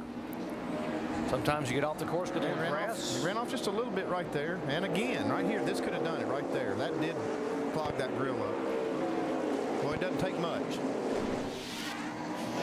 So you can see that even the splitter brace is broken in the center. Morissette comes on pit road running in 6th position and now has made a pit stop and try to clean that off. Here are the guys everybody's chasing. Tony Stewart, Kyle Busch, Jimmy Johnson. I'm going to say Tony Stewart needs to be careful too. He just got a piece of the grass coming off of 11. What about some of the biggest movers and fastest cars on the race course? You just saw the 2 of Kurt Busch go by, up 11 positions. Here comes Marcos Ambrose, and he's making another pass. So Ambrose up to 22nd position. Those guys are on the move, and the guys they are chasing right now up front, no surprise. Jimmy Johnson still trying to get his first road course victory ever. Kyle Busch running second, who won here a year ago, and the man at Watkins Glen, Tony Stewart. Welcome to Maximum Driver. Bob, did you know that UPS owns the world's 9th largest airline? I did, Jim, and we're going to be using one of their planes here today. The drivers have to parachute onto a target in the infield to deliver a package. Let's take a look. Oh, what's that? That looks like rock, paper, scissors. Oh, that's Rochambeau, if you're French. They're going to a coin toss. Oh, there goes the coin out of the plane. And this could be a draw, folks. Yeah!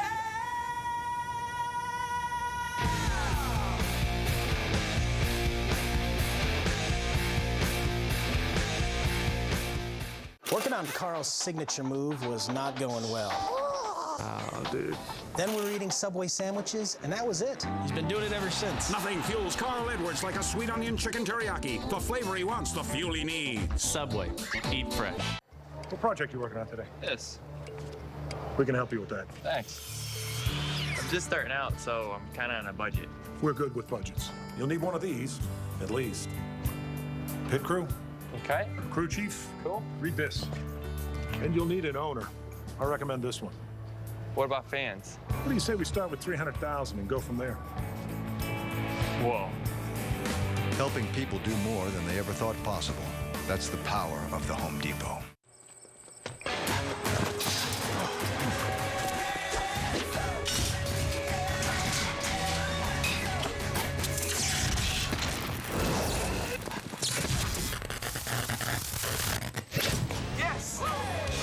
Get in the game with the Gillette Fusion Gamer, the only razor used by the Gillette Young Guns.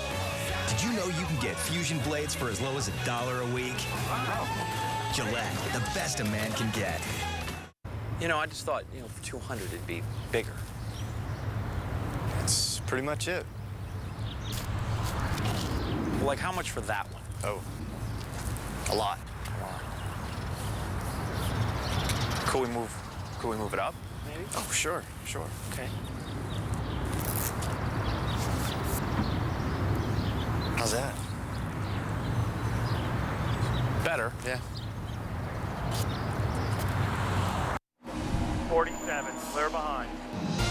We invite you to round the bases with ESPN for 2 nights of Major League Baseball action. First catch Monday Night Baseball presented by Holiday Inn at 7 Eastern as Curtis Granderson, Miguel Cabrera, and the Tigers head to Fenway to take on Kevin Youkilis and the Red Sox.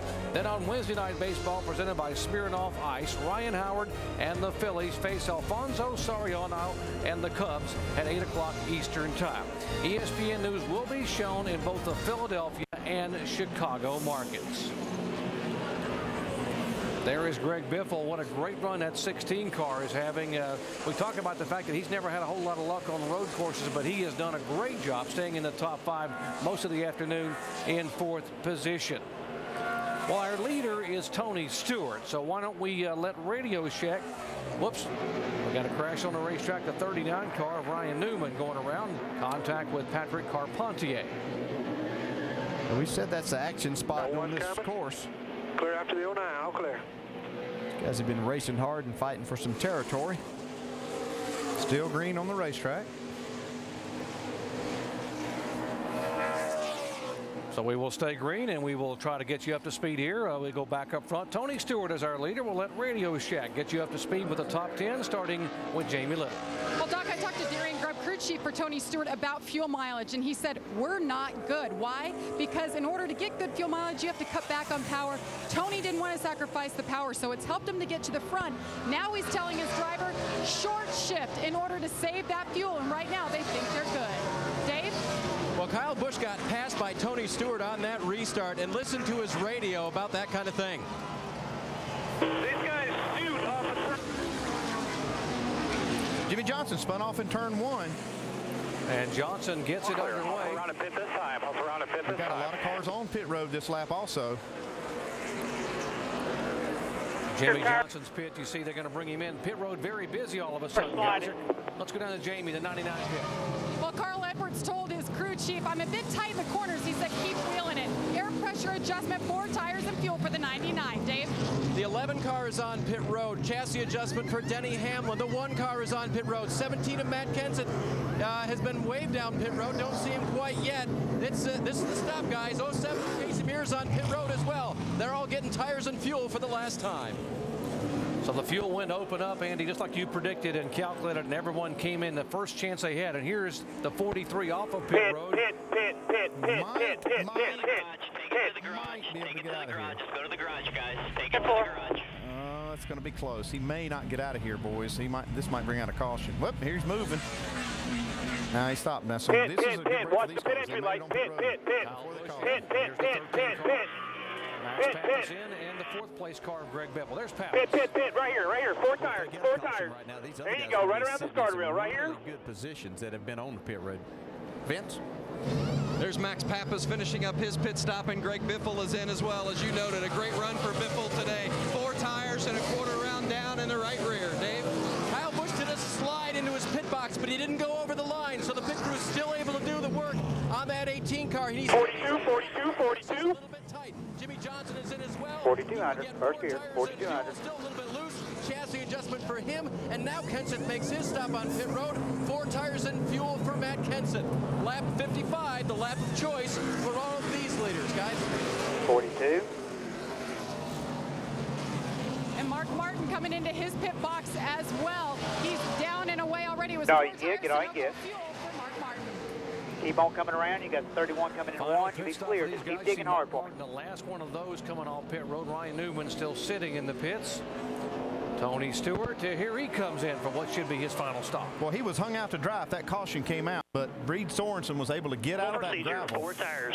and not bring out the caution. That was a real break for this 14 team. Now they're going to be able to make their stop and have 1 extra lap of fuel. You're clear, all clear. Darian Grubb saying normal procedure, 4 tires and fuel. Hey, that car was so good last stint. Why make a change? Guys?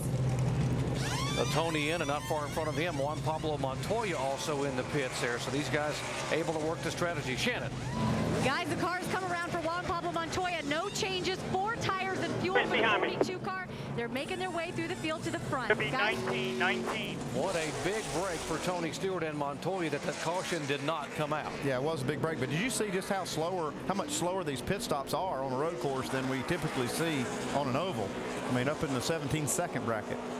Yeah, you can see Tony Stewart's crew. There you go, bud. Great job on and off. She's running for encore. 33 to go. Back to the front. Yeah, but he has to make 1 more stop, and he needs to go ahead and make that stop right now before he gets caught out there with another caution. Running in second spot is A.J. Allmendinger in the 44 car. There he comes. There comes A.J. Had a good run here last year driving the Red Bull car. Ran in the top 10 for much of the afternoon, and here comes Allmendinger down for his what should be his final stop. 4 tires, half down track bar. 4 tires, half down track bar. Pack it with fuel. See Allmendinger's fuel window just a little shorter than some of the other cars. But it's not going to hurt them. If they, like I say, if the caution had come out here just like a couple laps ago, it would have really hung out a lot of cars. This would have been one of them. But now that the caution has not come out, they should be fine from this point. Yeah, the one thing that I look at here is these start to cycle out. Kyle Busch is in the 4th spot right now. Marcos Ambrose is behind Kyle Busch and Tony Stewart, and he still has to get to pit road. So he's pretty much given up any chance he's going to have at this thing today. If he's going to win or have a chance to win, he's going to pass a lot of cars on the track. Kurt Busch is the leader now. He did come back in on lap 29, so he's got the fuel to go a few more laps. after he jettisons a water bottle. And but the question is, how long does he wait? Well, I think he's got some clean racetrack here right now. He can make some pretty good laps, and that might be the top thing on their agenda. Yeah, here they're coming this time. Yeah, I think they thought better of that strategy, because the longer you stay out there, the worse shape you're going to be if that caution comes out. Leader on pit road here with 33 laps to go. Kurt Busch has led 100 laps in his career on a road course, but has yet to win in Cup racing on a road course. It's hard to believe as good as he has been. Now he is coming down pit road at 35 miles an hour, and the leaders. We know he's only going to get gas. That's what they said. No, they're going to get tires. That is actually Ambrose that's going to get fuel. You see the 2 car is down in front of you, Dave. Here's what to watch for, Andy. He was running in about 13th position before the round of pit stops. He was running behind Casey Mears, Denny Hamlin, and Matt Kenson before they pitted. So let's see if this strategy helps him pick up some positions on pit road. It's a good stop. He's out of here now. Let's see where Kurt shakes out. Mears and Hamlin do go by. As you said, Dave, that was a good stop in comparison to a lot of the other ones that we've seen. These guys kept it down in the 15-second bracket. Now, Marcos Ambrose, when he makes his stop, he said that he had the tires on his car he was going to finish the race on, so they're just going to get fuel. So we'll see how that closes the gap maybe on Ambrose and Kurt Busch. The cycle of pit stops now. There's Marcos Ambrose in the 47 car, so he has plenty of laps before he will need to come in. Well, he does. He's got a lot of laps before he has to pit, but he really needs to make that stop now, because if he doesn't and the caution comes out, he's going to be in the same boat he was earlier, having to go all the way back to the end of the lead lap cars. He needs to pit right now if he can make it to the end, which he should be able to do. It's only 32 laps to go right now. Even though he does have a lot of fuel in the tank, it's still not helping him at all. This would be a good time to duck right here. And they're not going to do it. They're going to stay out. Well, their strategy's been a little confusing from the beginning, so it continues to be that. Up front, David Stremme and Scott Speed also need to make one more stop. So they have yet to come on pit road. Yeah, David Stremme up in the lead. We saw him just a little while ago involved in an accident over in the bus stop, missing part of the right front fender of his car, but able to be up front right now. See the risk that Ambrose is taking right now. Somebody gets caught in a gravel trap or something right here, gets in a spin, brings a full course yellow. He's going to have to pit. Yeah, and that was an important pass for Robbie Gordon and his. He was 2 laps behind. He got himself 1 lap down, and if the caution would happen to come out, he would be in a good position then. 4 tires and fuel. Stremme's coming in this Up time. on the track bar, 1 round, Trent. 1 round up on the track bar. Watch your speed coming in. Mention that 009 in your mirror.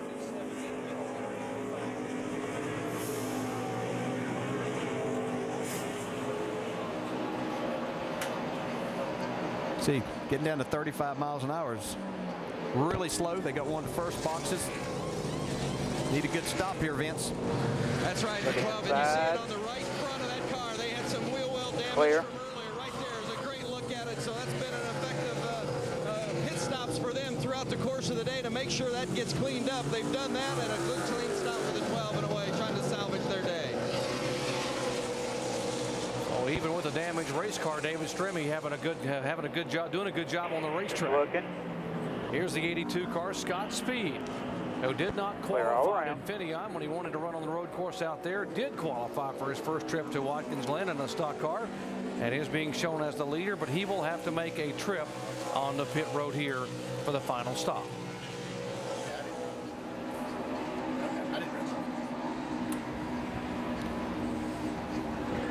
Less than 30 laps to go here at Watkins Glen International. Scott Speed is the leader. He'll have to come on pit road, and when the cycle is complete, Kyle Busch will reassume the lead.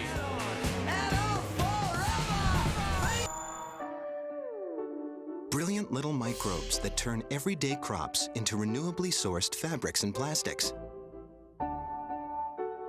Things that build safer cities the world over, and Mars-going crafts called rovers. Super small motors and gears, greener buildings, safer safety gear, lighter weight cars, and fuel-saving jets. For you and me and a healthier planet. All this and more from DuPont. Nobody gives you more power than Interstate Batteries. And we have a national warranty program with over 200,000 dealers to back it up. How do we make them so powerful?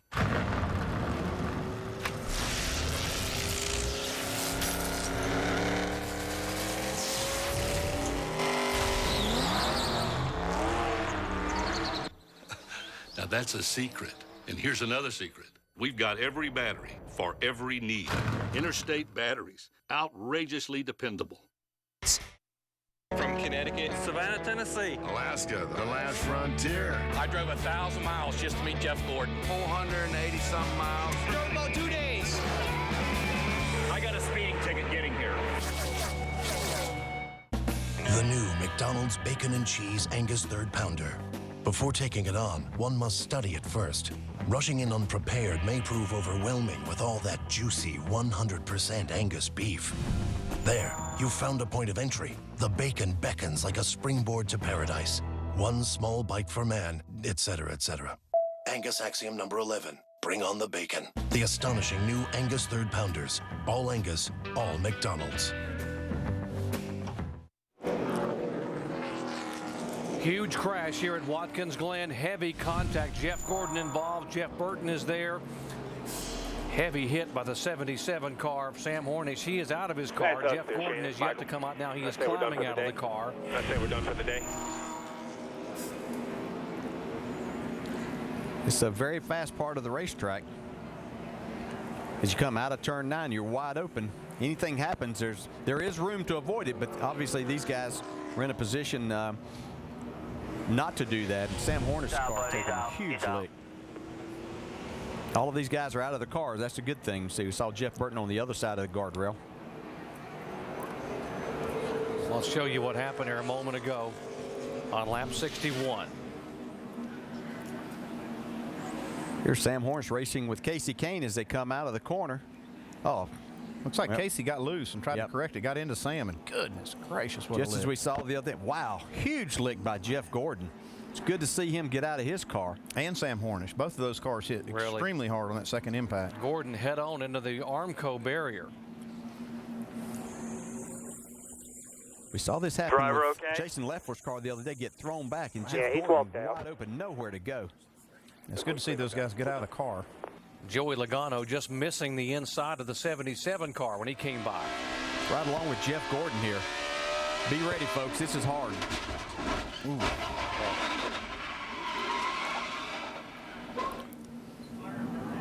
Man, just no time to do anything.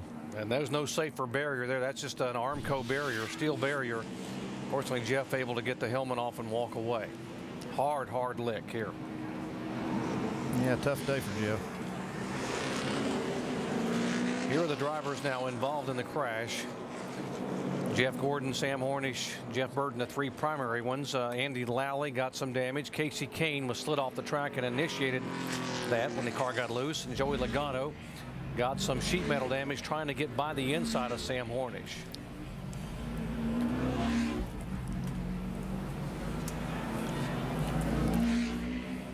Now let's update the pit stop strategy here. We were talking about Marcos Ambrose and when he might have come in, but he actually did come down pit road on lap 55. Yeah, he snuck in there. Dale Knight missed it.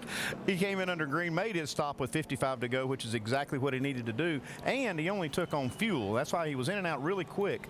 He's put himself now in the top 5 and not having to make another pit stop. So he's in a great position now to get a good finish. The only car that's on the track that has to make another stop is Scott Speed. He's going to be shown as the leader, but he'll have to make one more stop. Yeah, and I apologize to those guys for questioning their strategy. They're on top of it. Got lost in the race there for a minute, so they've got a chance to win this race today. We are under caution for the 4th time a day here at the Hell of a Good at the Glen. A heavy crash out of turn 9. Back in a moment. Come on, Tony Stewart.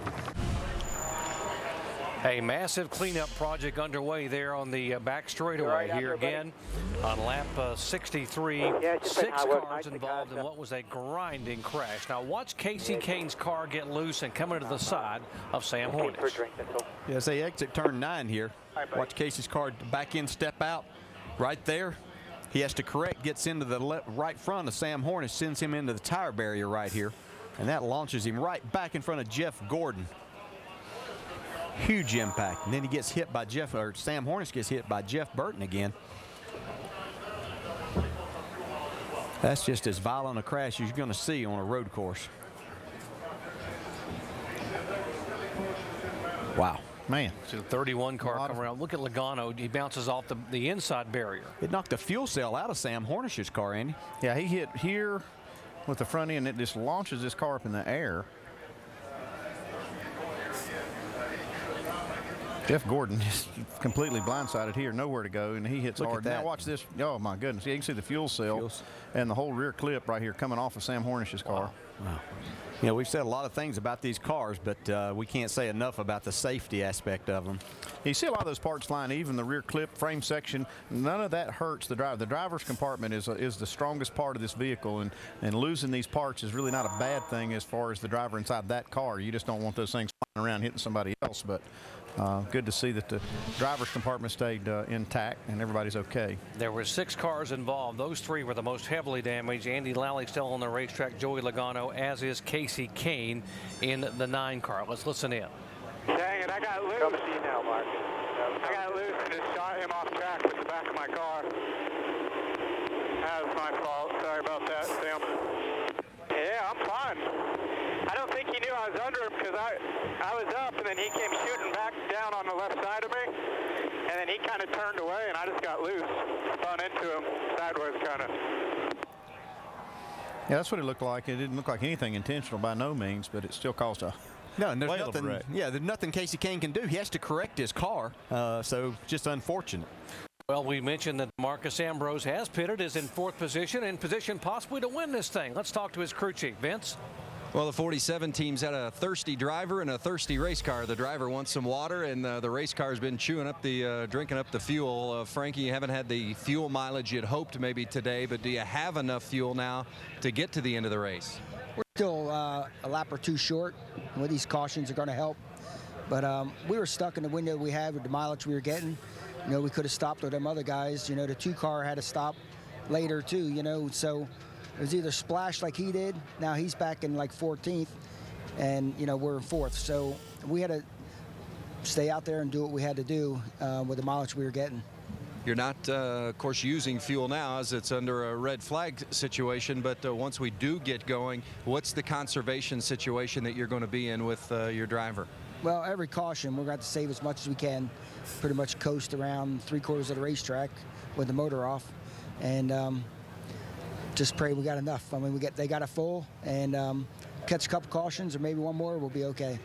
Well, these guys, tough decisions to make up here on the box, guys, trying to make the proper calls and the right fuel strategy here at Watkins Glen.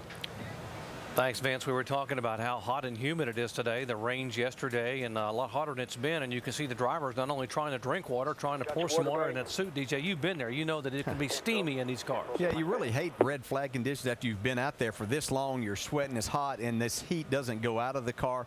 You're doing whatever you can to keep yourself a little bit on the cool side. You see him pouring some water, cold water on a rag and trying to get it on his neck and his the back of his neck. So it's just a difficult situation as you sit there.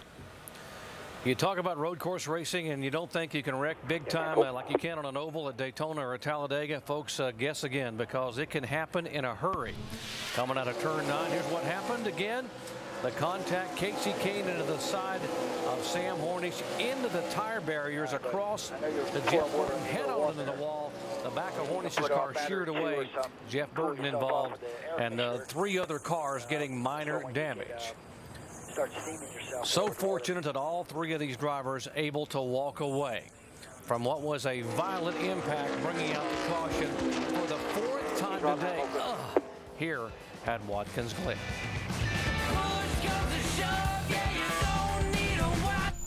Cash for clunkers is available at your Chevy dealer, but funds are going fast. So hurry, let us recycle your older vehicle, and you could qualify for an additional $3,500 or $4,500 cash back on a new fuel.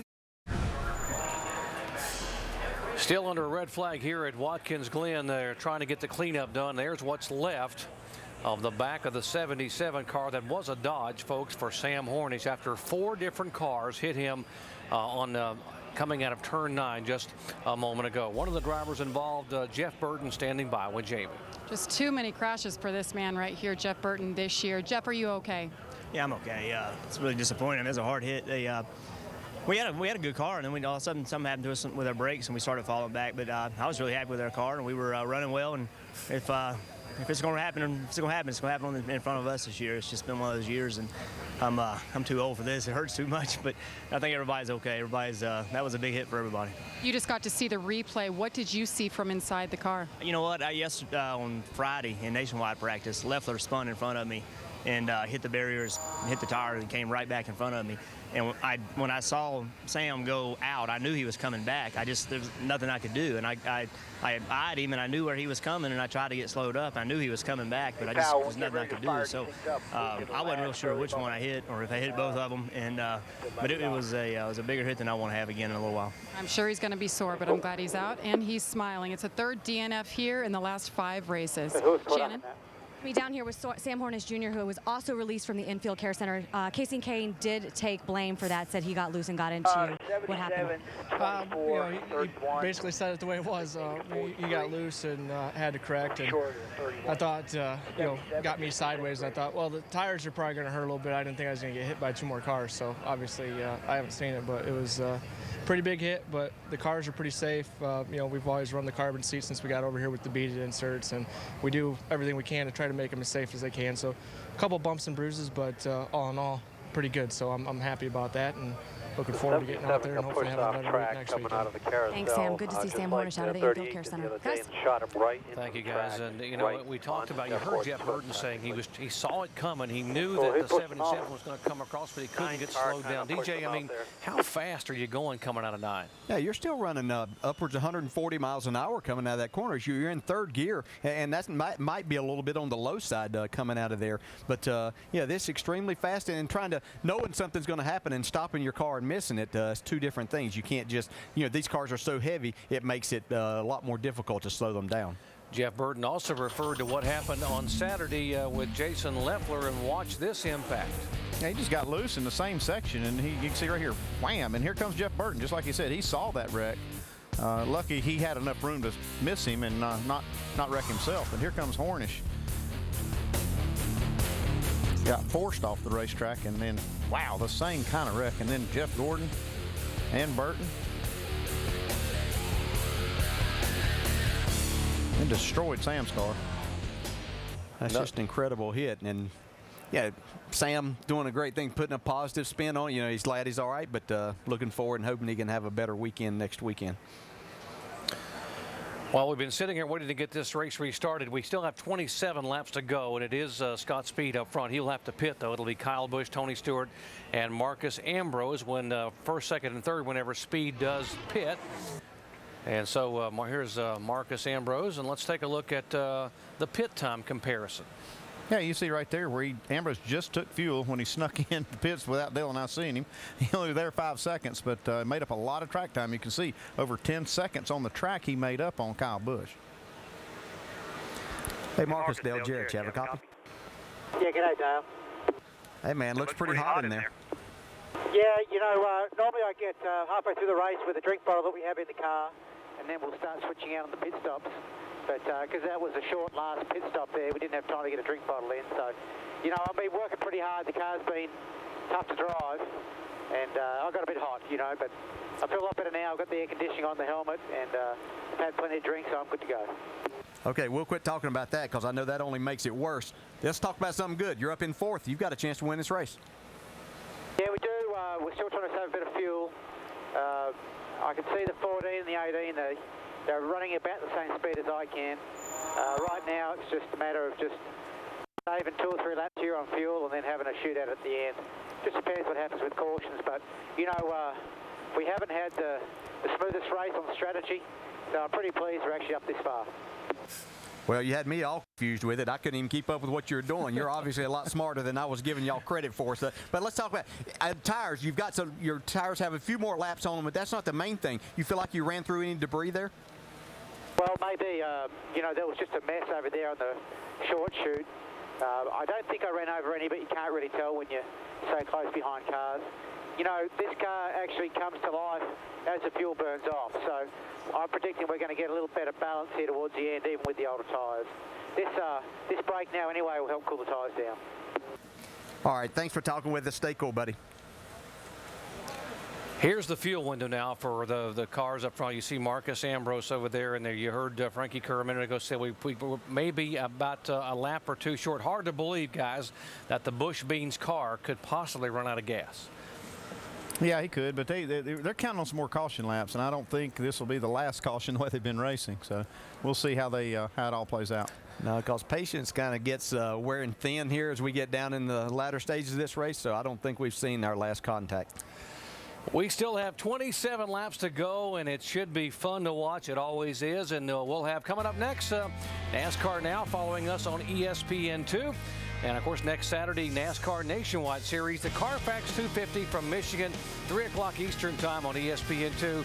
And next Sunday, 1 o'clock on ESPN, NASCAR Sprint Cup action, the Carfax 400 at Michigan.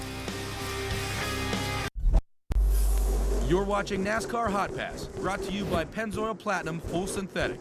Our ultimate clean, your ultimate feeling. What your engine feels, you feel. And when it's running clean, you feel it. Which is why we developed full synthetic Pennzoil Platinum with active cleansing agents that clean out up to 46% of sludge in your first oil change and continue to clean in your next change. Pennzoil Platinum Motor Oil, our ultimate clean for your ultimate feeling. Not just oil, Pennzoil.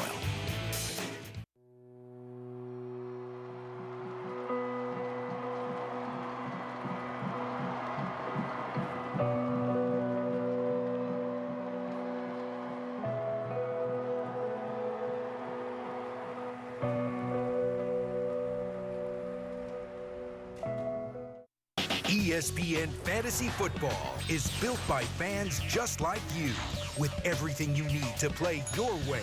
All for fans, all for free. Play today at ESPN.com/fantasy.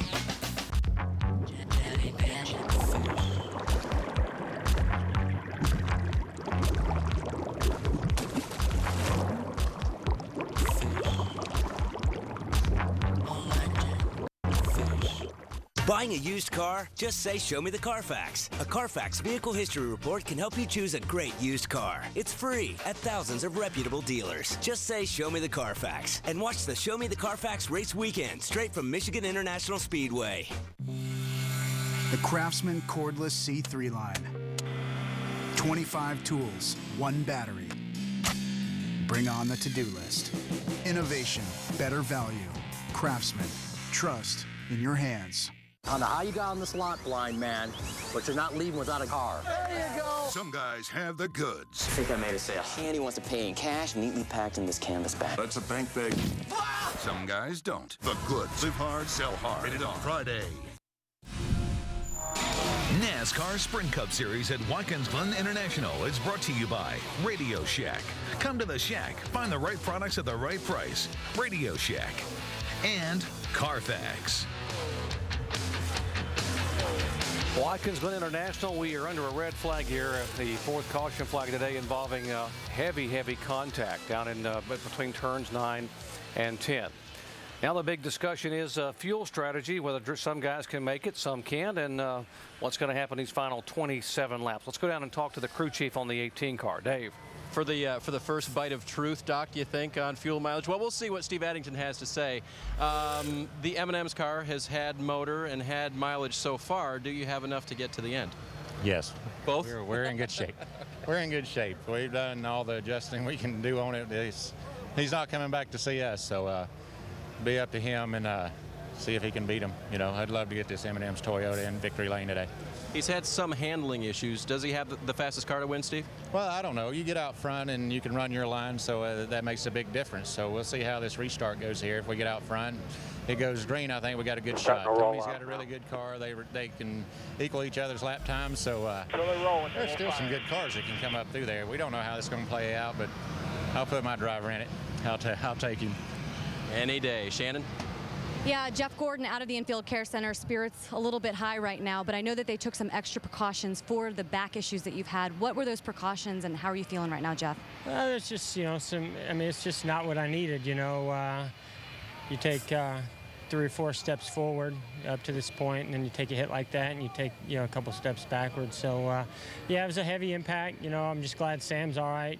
Saw him get wide there off the carousel and come around. I knew he was going to hit the tire barrier and ricochet off, and I just was hoping I'd get by him before he got out to me, and man, I nailed him and spun him around like a top, and my car just came to a halt and really took a toll on my back again. So I hate that, but I was real proud of this DuPont Chevrolet team. We didn't have a great weekend going, and the car wasn't perfect, but we were playing out the strategy. Got caught up in that first incident. Just one of those days, but we're going to ride out, make something out of it. I think Steve Letarte had some tricks up his sleeve with the pit strategy, and just wrong place, wrong time. Jeff, I know you've had hits like this before, and you talk about taking a couple steps forward and a couple steps back with your back. What do you think you're going to have to do this weekend now to get ready for next weekend's race? Well, Michigan's pretty easy. If we are going to Bristol next week, I'd be concerned. So I got a couple weeks to hopefully heal. I mean, we went through this at Dover. When I hit at Dover, it hurt my back as well. Every time, I hit something, it takes a toll on my back, but it seems to recover. It's just, when you're breaking that hard, it's already pretty tight, and then you hit like that, and it spasms a bit. So we'll be all right. All right, thanks, Jeff. Guys, this is Jeff Gordon, the 24 team's first DNF of the season. Well, a heavy hit for Jeff Gordon, and obviously battling those back issues. He did not need that, as he said. Here are the current standings for the AT&T Fastest Pit Crew of the Year. Points are accumulated by the team who wins the race by fan voting and by an ESPN pick. And you see Jeff Gordon's team #1 in that category. Make your pick for the AT&T Fastest Pit Crew of the Year by texting the car number for the pit crew you think is fastest and most valuable in each race to 2258. Standard messaging rates do apply. Cars are rolling. We will have less than 27 laps to go when we come back. And pit road, by the way, is open. Scott Speed should be the only one to come on pit road, and that would cycle Kyle Busch as the leader. Stewart, Ambrose, Biffle, and now Montoya would be in the top 5. Join the debate live on the All New Sports Nation, weekdays at 4 p.m. on ESPN2, presented by Toyota. That was me. Tony Stewart. Before I started using Swagger from Old Spice. Thanks, Old Spice. Lots of numbers go through my head in a race. There's my position, the RPM, how many laps are left, but lately it's just this one number, 5. $5 foot long. No matter how loud the engine is, I just can't get it out of my head. Race to Subway, where you can get a famous $5 footlong, including many of your favorite regular footlongs, like the Black Forest ham and cheese and oven-roasted chicken breast for just $5 each, all day, every day. Subway, eat fresh.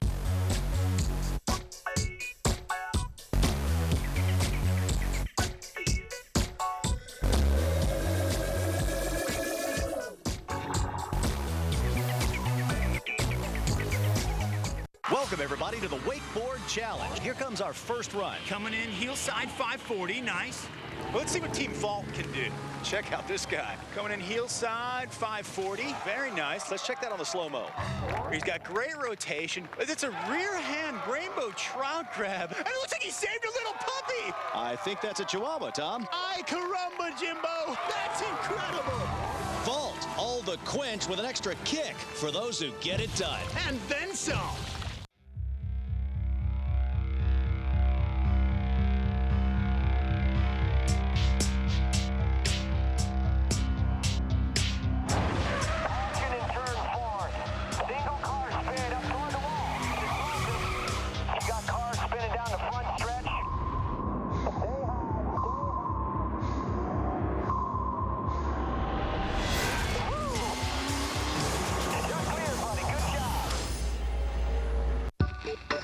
The Olympus US Open Series and ESPN2.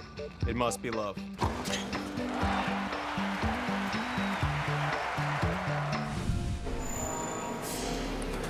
After a red flag for 19 minutes and 36 seconds, cars are rolling again, and as we mentioned, Scott Speed did come on the pit road, which means that Kyle Busch right there is our leader with Tony Stewart in second spot, Ambrose, Biffle, Montoya the top 5. Other cars came on pit road. Mark Martin was in. Boris Said was in. Coming in for tires and topping them off with fuel. Yeah, Boris Said had that overheating problem, had to come in under green. And so now he's taking a chance to get some tires on it. Might as well take them now because he's behind. Let's listen to Tony Stewart's radio. All right, bud, just update you on where we're at here. These cautions are going to get us where we're real close to making full distance. Still need to save all we can here. Do have some thunderstorms starting to pop up about 17, 18 miles away. Copy that. So another ingredient here in the strategy, some weather moving in. Yeah, he's being hopeful that if they do run short on fuel, that they may run short on laps if they have to get rain. Now, it was 2 years ago that Tony Stewart won this race, but he wasn't the leader with 2 laps to go. It was Jeff Gordon who had an issue entering turn 1. He developed a wheel hop. For exactly what happens and how it happens, let's go down to our ESPN Craftsman Tech Garage and Tim Brewer. When you're talking about road racing, you have a lot of different scenarios. But road racing, we use a lot of brakes.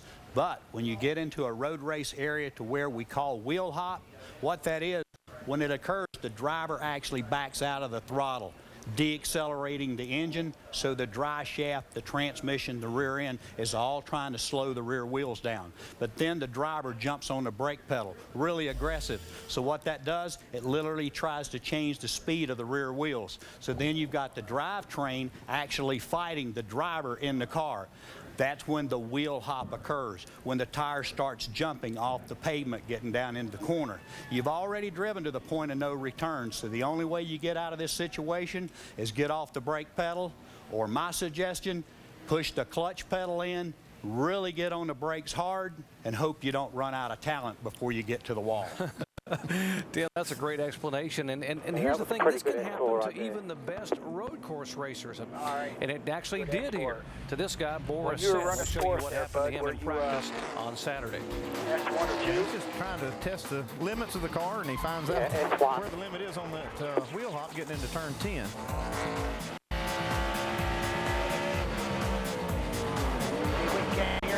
You can see how violent that is just by that shot. And you can hear the hopping, and he's just trying to hang on. So, and that typically happens late in the race when you're trying to really drive in the corner and jump on those brakes, and suddenly the hopping can cost you a race. Back in a moment. All right, so you're driving down the freeway doing about 60 when you notice the guy next to you is steering with his knees, eating a cheeseburger, and talking on the phone. And that is exactly why the Ford F-150 is the safest truck in America.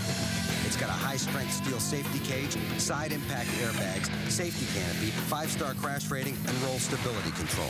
Because it's not just crazy out there, it's certifiably insane, okay? It's not just a pickup truck. It's a Ford F-150. Cheez-It bakes so much real cheese in such small bites. People are wondering, how does Cheez-It do it? I know.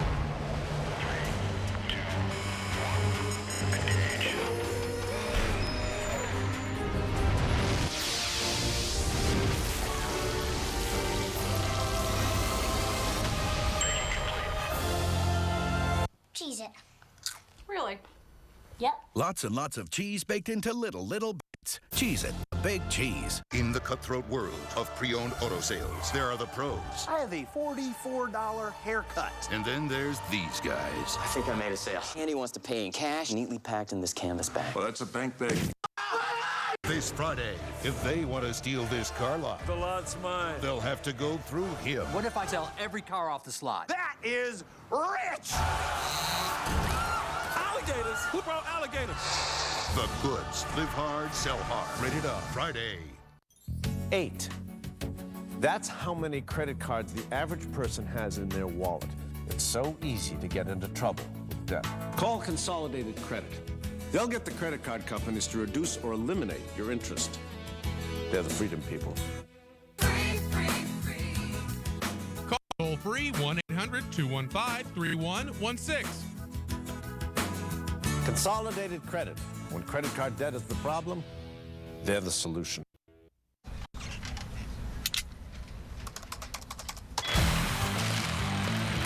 NASCAR.com Superstore. Real gear, real fast. Back at Watkins Glen, getting set for the restart. And we want to note that Robbie Gordon is back on the lead lap. He got the free pass a moment ago and came on pit road for a final tune-up and stop. Let's listen in to Hollywood Armstrong. Okay, race fans, the Jim Beam Toyota is about 10 stalls away. We're going to do 4 tires, adjustments on the rear shocks. Hang on, this should be fun.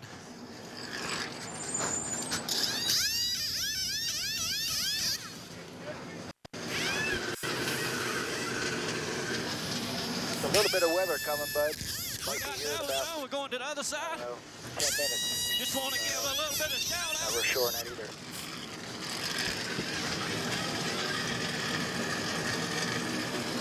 Okay. To the green, it will be 24 to go. Down the way. Just want to give a shout out to all the guys behind the scenes. It makes this possible for us to have fun. Thank you, Hollywood. And we mentioned Robbie Gordon back on the lead lap in 30th position. Interesting lane choice here, guys. Yeah, the 18 car was the leader here, Dale. Yeah, he's chosen that outside. We've seen a couple guys make a pass. It'd be interesting to see if this works out for Kyle Busch now. Let's listen in with our Degree V12 full throttle. Ready, green flag, green. Green flag, ready, green flag, green. 2 by 2. That is the leader's telemetry. 42 looking inside, now he's back in line. Top of the left. 3. Top of 3. Still out there. Still out there. Still out there. You're clear. All clear. You're clear. All clear. 2 out at your door. Right door. Clear. Just a 00. Clear by 2. Clear. Still clear. Whatever you need. Clear by half on the 6. Clear by 2.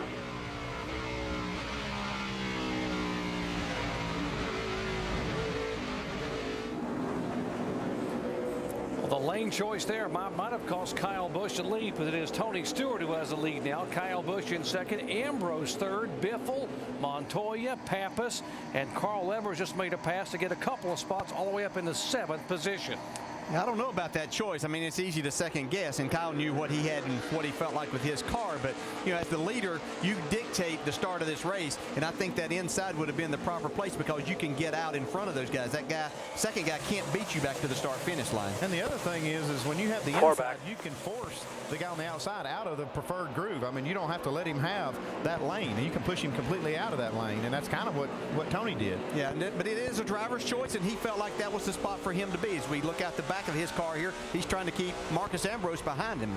Possibly a replay of what we saw here on Saturday in the late laps of the NASCAR Nationwide Series race, but Marcos Ambrose was trying to make the pass on Kyle Busch and made it work, entering the bus stop, and was able to get the victory. Yeah, and we see Marcos all the time getting his car, trying to get outside of that driver's mirror. These cars are hard to see out the back. He's trying everything that he can to not let that guy in front of him know exactly where he's at so that he can make a move like he did yesterday. It's a surprise move. Where he's going to do it, they really don't know. So he's just trying to keep these guys guessing at all times.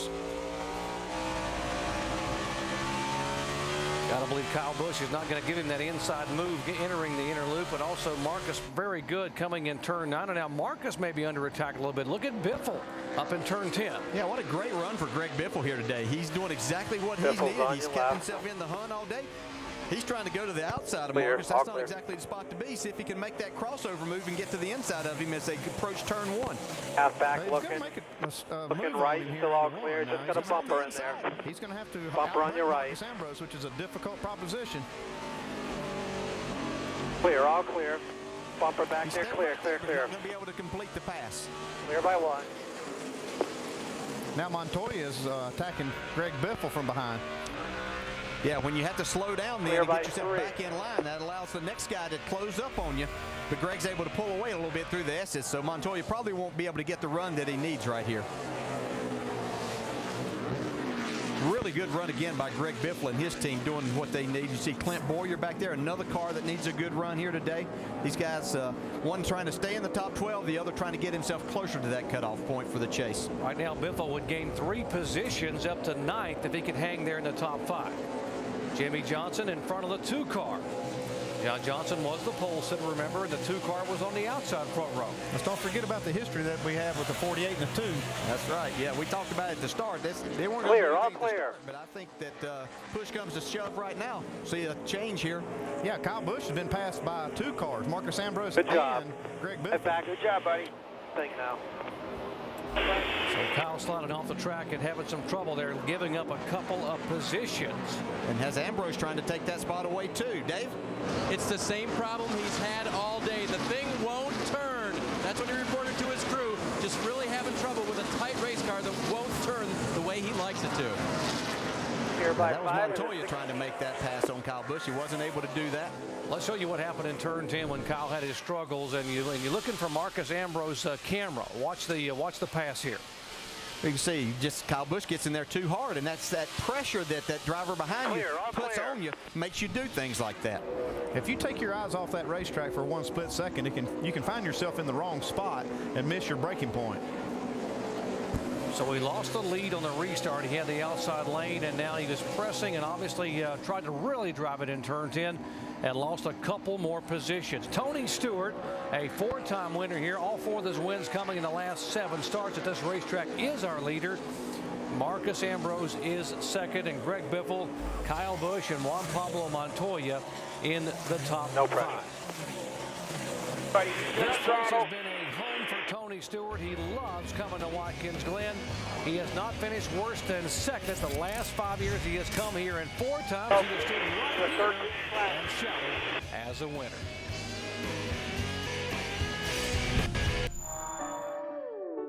Brilliant little microbes that turn everyday crops into renewably sourced fabrics and plastics.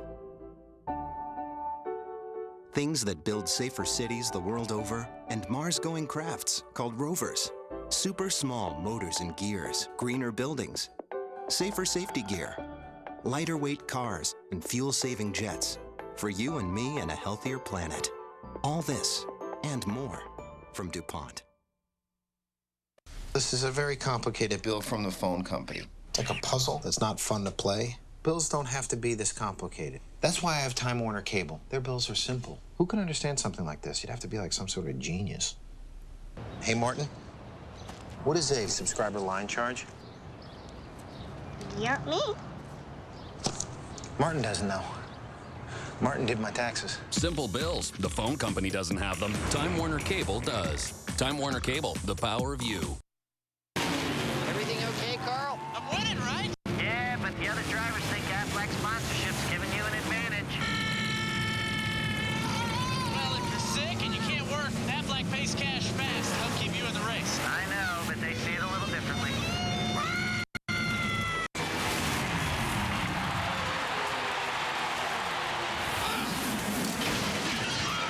I taught him that. Aflac, official partner of NASCAR. For 40 years, it's been more than a race. This is Talladega. Join us this Halloween weekend as we make history again with the first ever Hallowdega celebration and the AMP Energy 500. Call 877-DEGA or visit TalladegaSuperspeedway.com.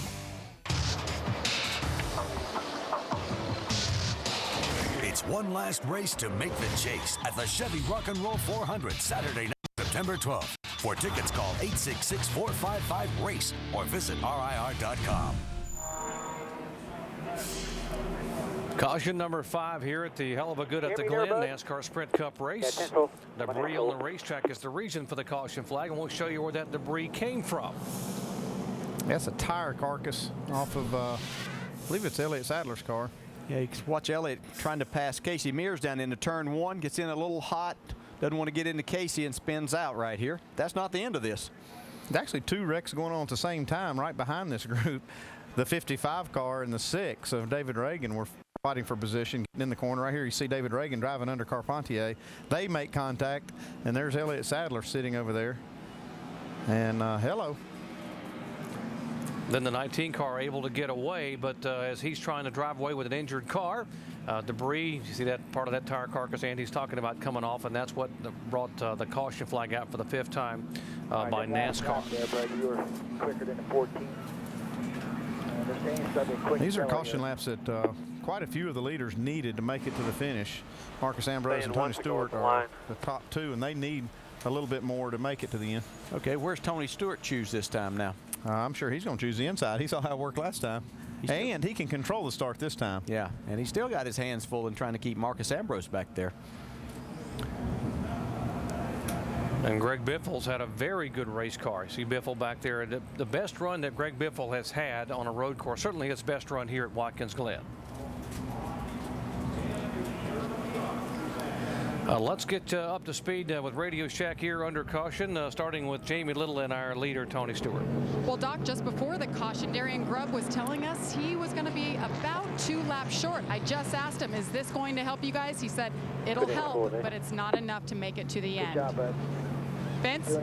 Running second is Marcos Ambrose, and of course their strategy, their pit strategy was up in question earlier in the race when they stayed out long, but it's been a great finish for Ambrose, but he wants to win. He's not points racing today.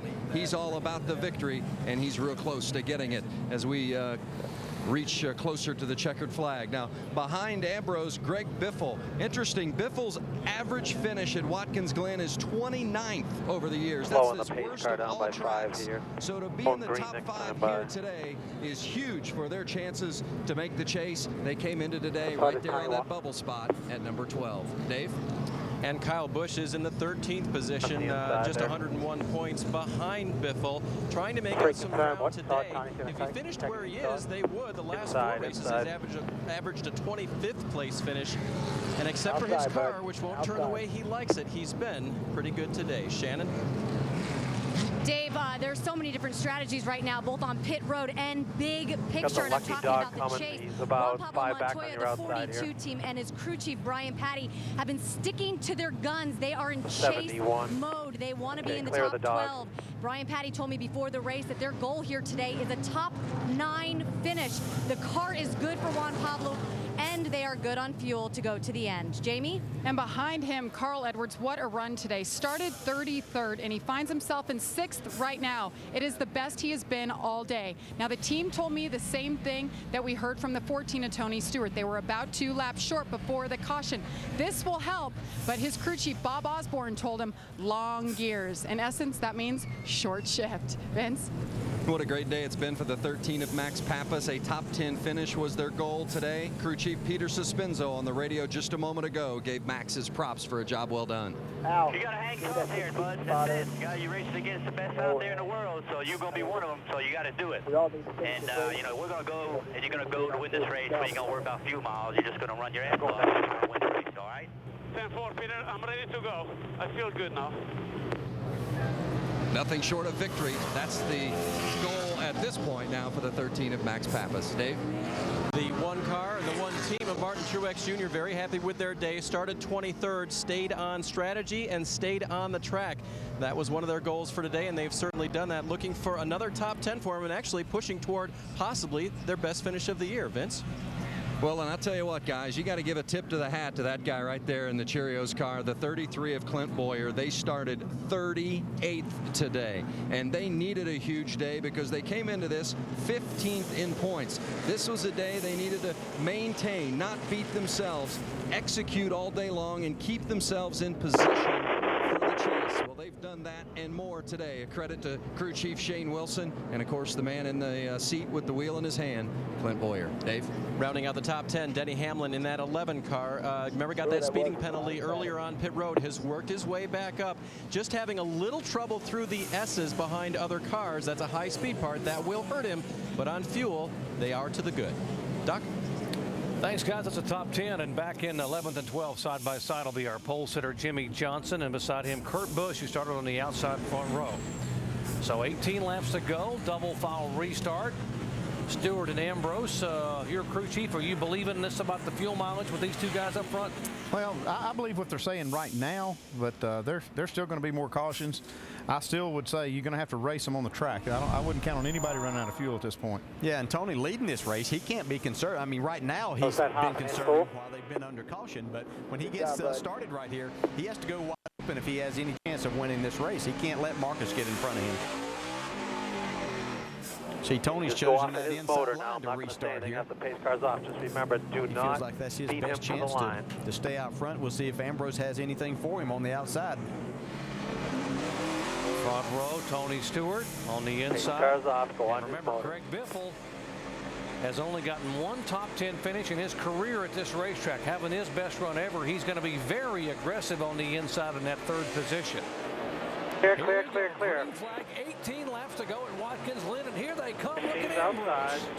Yeah, he didn't even want any part of that outside. He went immediately to the inside. Here Three comes wide bottom. Busch on the outside. Clear, clear, clear. Kyle on the outside and Biffle on the inside. Clear by 2 by 2 up to the S's. Yeah, he might make it work on Biffle right here. Yeah, we saw this yesterday. Kyle Busch did this very thing in the race yesterday. And look at Carl Edwards. He gets a spot away. He's gone by 42 Montoya and now Biffle. Biffle's going to have to guard losing another spot to Montoya here. Montoya's going to make a move on him getting in this bus stop, but Biffle is protecting it. You can see him moving to the inside, blocking that move. Both of those guys are kind of in a conservative mood also, trying to keep themselves inside that chase number.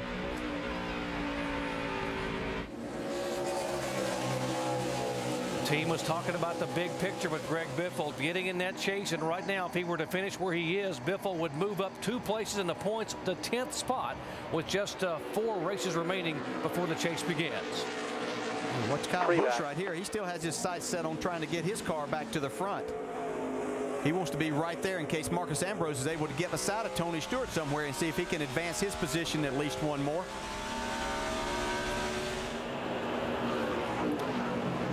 Carl Edwards, what a job he has done starting at the back of the field today, slowly and just patiently picking them off 1 by 1. Now that he's sitting in the 4th position, will be 15 laps to go next time by. And Marcos Ambrose a little bit on the defensive side now. Having to look back there at Kyle Busch, but he gets a good run up through the S's. It's almost like it takes Marcus's car a lap or 2. Plus, he has a little older tires on his car than what Kyle Busch and the rest of these guys do. But it's like it takes his car a little bit to come in. You see, you keep seeing Carl Edwards move to the right. He's not really trying to make a move. But here the 48 car, Jimmy Johnson makes a move getting in the bus stop. And you see Kurt Busch has passed him and a few other cars and moved himself up. He's up to the 9th spot. So he's been able to make a couple of positions on this restart. Well, Vickers inside of Hamlin there. Just a hint of a touch a moment ago coming out of the bus stop.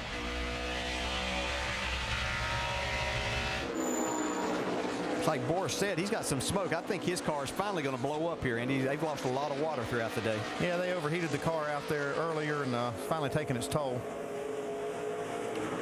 Battle for position. Hamlin and Vickers side by side out of turn 11. They were side by side for over half a lap here. And still side by side getting into turn 1. Let's see what happens here. See. Oh, looks like Vickers forced Hamlin off the racetrack. And behind him, Casey Kane and Kenseth have been side by side, and Hamlin somehow gets back out in front of Casey Kane. Well, he's still battling right there. Tough spot to go too wide up through there. You see Casey Kane trying to go make a move on Matt Kenseth. So Boris said has gone to the garage here. You're right, Andy. It has given up. So it's been a tough day for Boris, who had a good run going. That's too bad. These guys try to go side by side. And they're doing it. Look at this. Oh, Kenseth off in the grass trying to stay there. Still side by side. Matt Kenseth from 42nd starting spot, now being shown 14th. Who was it said Matt Kenseth wasn't a road racer? Yeah, man, he made a great move right there, hanging tight. That was impressive. He's trying to hang on to 12th position in the point standing to be able to get in that chase again this year. A.J. Allmendinger there in the battle. No pressure. Bobby Labonte in there.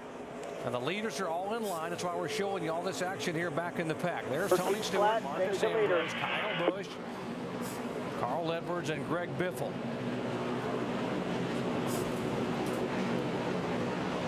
See some more guys trying to pull out here. Whoa, Bobby Labonte gets a tap. Yep.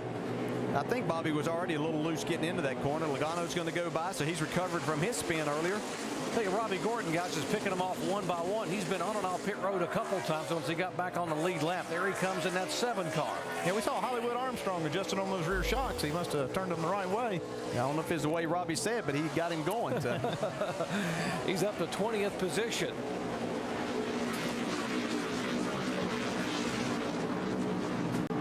You see Paul Menard right behind Robbie Gordon. And Ryan Newman, who's had a tough day, so to speak, he's worked himself back into the 22nd spot.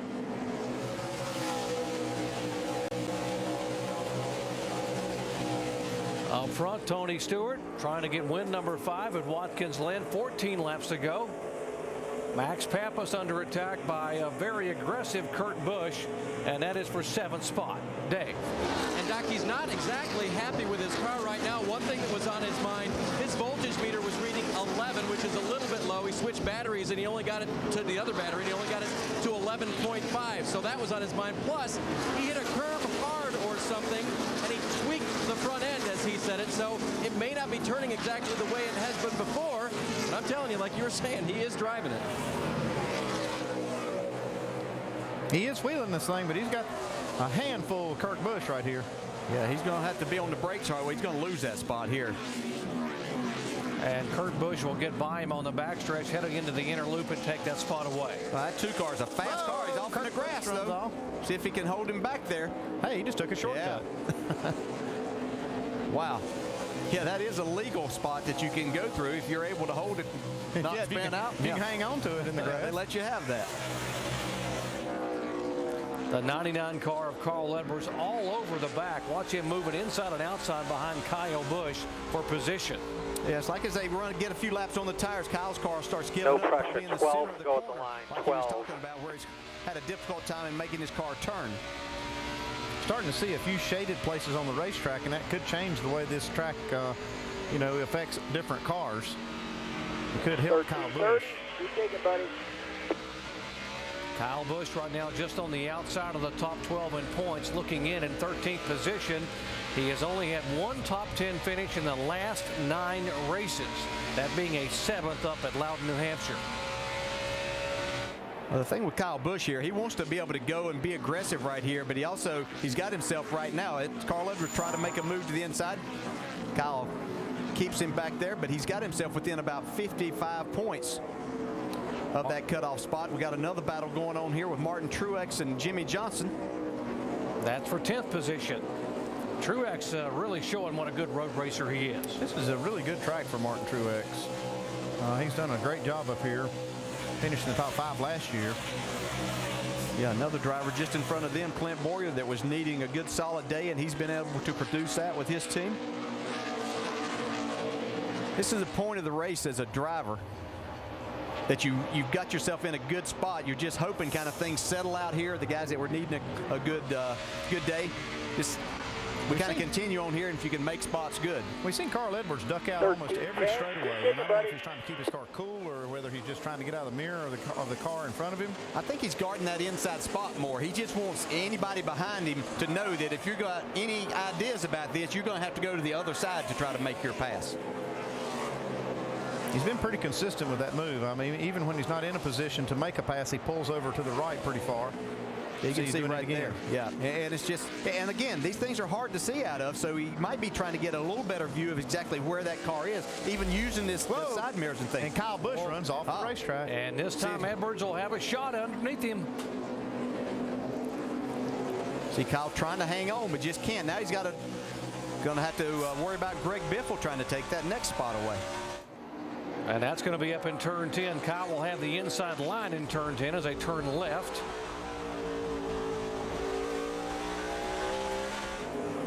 It doesn't seem like Kyle's able to turn his car and get it to where he's wanting it to go.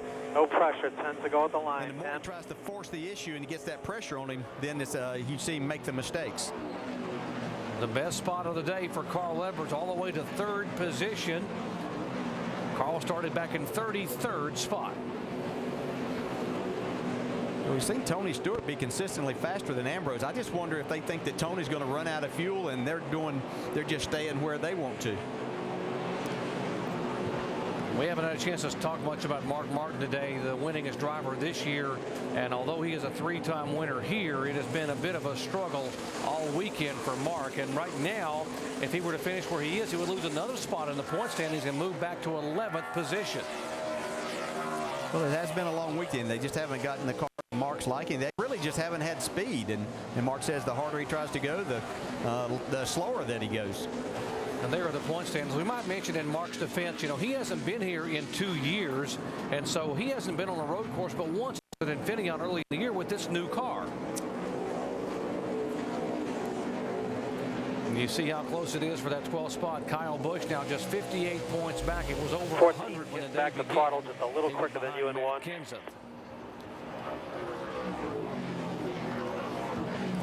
Tony Stewart, they say they're iffy on fuel. So was the Marcos Ambrose car. Here is Carl Edwards back in third spot. He stands to be the big gainer. And by the way, Carl has never won on a road course. One of the surprising thoughts when we come here and realize he's been good so many places, but he's never won a road course race in Sprint Cup competition. Yeah, with only 2 a year, there's not that many opportunities, and a lot of great road racers out here. Yeah, you have to have a lot of things to go right if you're going to get yourself in that position. And as long as Tony Stewart's racing, you really have a difficult time in winning one. Well, he's in pretty good company because Jimmy Johnson's never won on a road course either, and Jeff Burton and some other guys there that have been awfully good at other places. There's Jimmy Johnson coming by, and he's being shown back at 11th spot. But we're inside of 10 laps now. If Marcos Ambrose has any thoughts of running up there, I think we'll start seeing if he can run Tony Stewart down. Let's check in on Tony Stewart. Jamie. Well, Doc, you mentioned points a little while ago, and I'm sure there's a lot of Tony Stewart fans listening in right now wondering if their driver has clinched a spot in that top 12 for the chase. If it ended right now, he's 756 points above 13th place, and that would be Kyle Busch. That is not enough to clinch a spot until next week. And as of right now, he has 257 points over Jimmy Johnson in second. That is by far the biggest lead he has had this season, guys. Hey, you're right, Jamie. He'd need to leave here with a 781-point lead over the 13th place car to clinch a spot in the chase. I don't think you have to worry about him being in the chase, but it'd be nice to know, I guess, if you're Tony Stewart, that when you leave here, you're in. He's virtually clinched. He can actually run these races just like he has clinched, because he's not worried about that. Here's a 26 car, Jamie McMurray, who had been in the garage here early to change a transmission, back on the racetrack, and now showing some smoke out of the back of his Ford. He still have some kind of problem here. Yeah, and this is we talk about Tony Stewart and the points lead that he has. That's what's allowed him to really take a chance here. You know, if they happen to run out on the last lap, it's not going to be a big deal, other than the fact that he wants to win. And as far as taking chances are concerned, Marcos Ambrose has nothing to lose and everything to gain to be able to try to run him down and be as aggressive as he wants to be to win a race. Looks like that gap's closed up a little bit there. Yeah, about 0.6 of a second. Closer than what it was the previous lap. Yeah, we see Marcos Ambrose starting to push his car a little bit more. He's picked up about 0.3 of a second over the last few laps. What's going on with him, Vince? Well, they're urging Marcos Ambrose to keep digging. But remember a while back they were a couple of laps short on fuel, and then we had that red flag, so they weren't able to save as much as you might have hoped, or they might have hoped. I just asked crew chief Frankie Kerr, are you sure you've got enough to go to the end? He had a very nervous look on his face, raised his eyebrows. I'm not sure that they're as confident that they're going to make it as they'd like to be. I think they got a lot of company too, Vince. I don't think there's a lot of cars out here that feel real confident in that fuel range that they have. We get a green-white checkered, you may have the guy back in 13th spot win this race. No telling. A lot of guys would like to see, a lot of teams would like to see another caution flag. But we're down inside now, 7 laps to go. We were talking on the way out of the racetrack here yesterday, DJ, about Marcos Ambrose. He's such a nice guy, and he doesn't like to ruffle any feathers and push and shove people around. But, I mean, as you watch his onboard telemetry, what about if you're Marcos Ambrose and you get close enough, would you be willing to put a little bumper on Tony Stewart to get that first win? Well, he told us before the race started that, yeah, he was ready to take that to the next level. And I think that the other thing that he went on to say is these other guys understand the position he's in versus what they're in. He might get a little bit more room from them if he's able to get to their bumper. He's still got a lot more work to do before he's going to have a chance to do that, though. He's got to close this gap on Stewart. Yeah, you got to get to the bumper. And actually, Tony Stewart beat him a little over a tenth the last lap.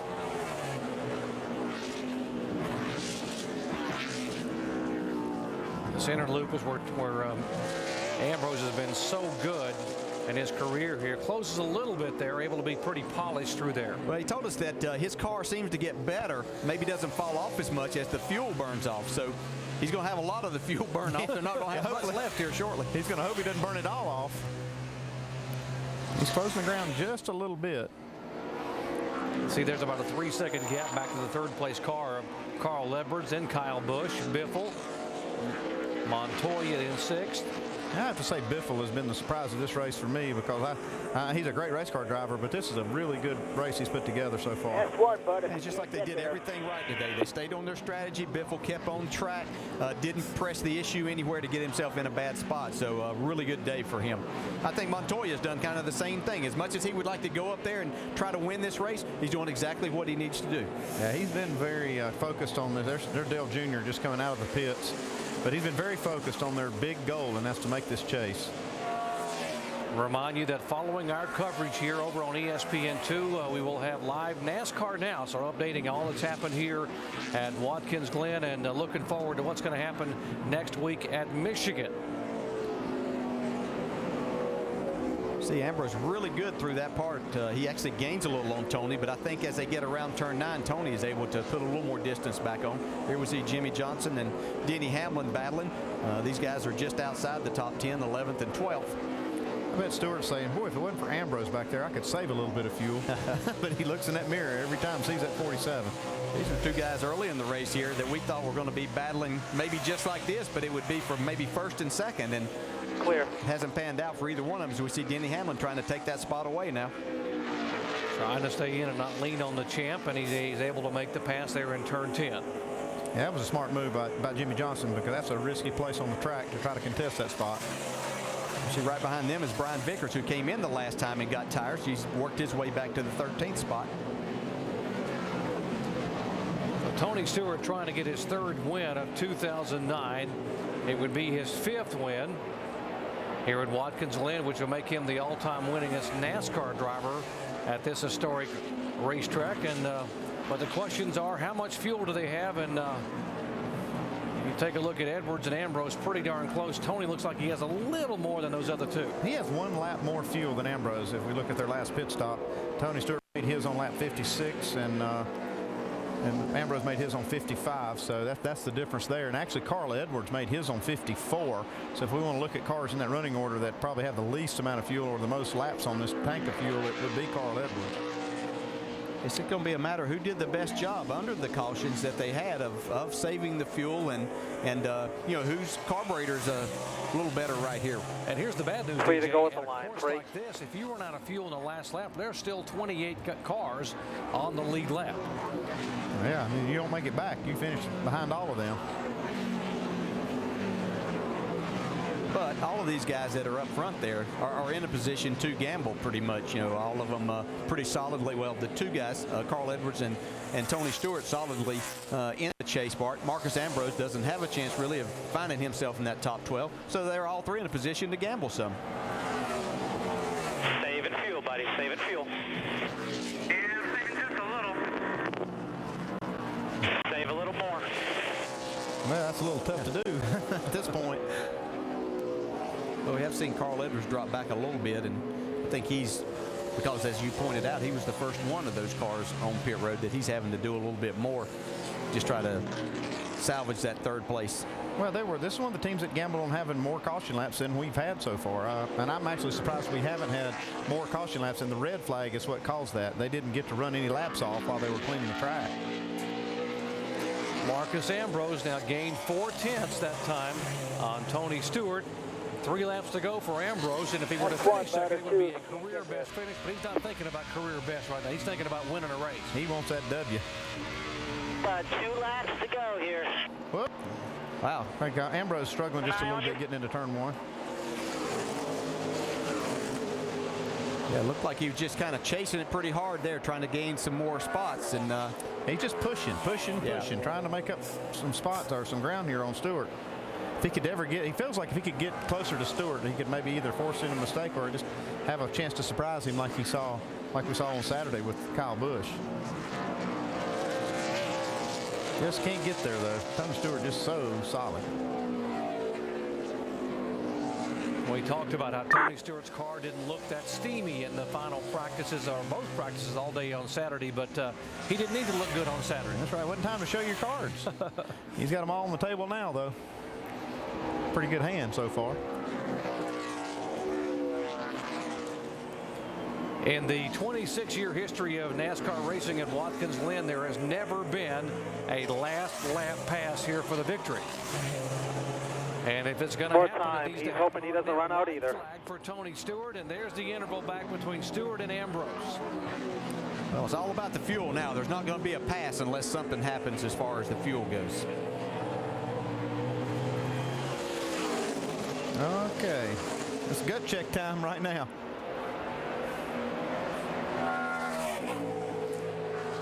You got to think even both of them are thinking about saving, just try to feather foot it up through here, because the only thing that's going to lose it for him is running out of fuel. Yeah, but if you're the 47, you don't want to lose contact with him in case that happens coming out of the last corner. Yeah. You want to be able to have that opportunity.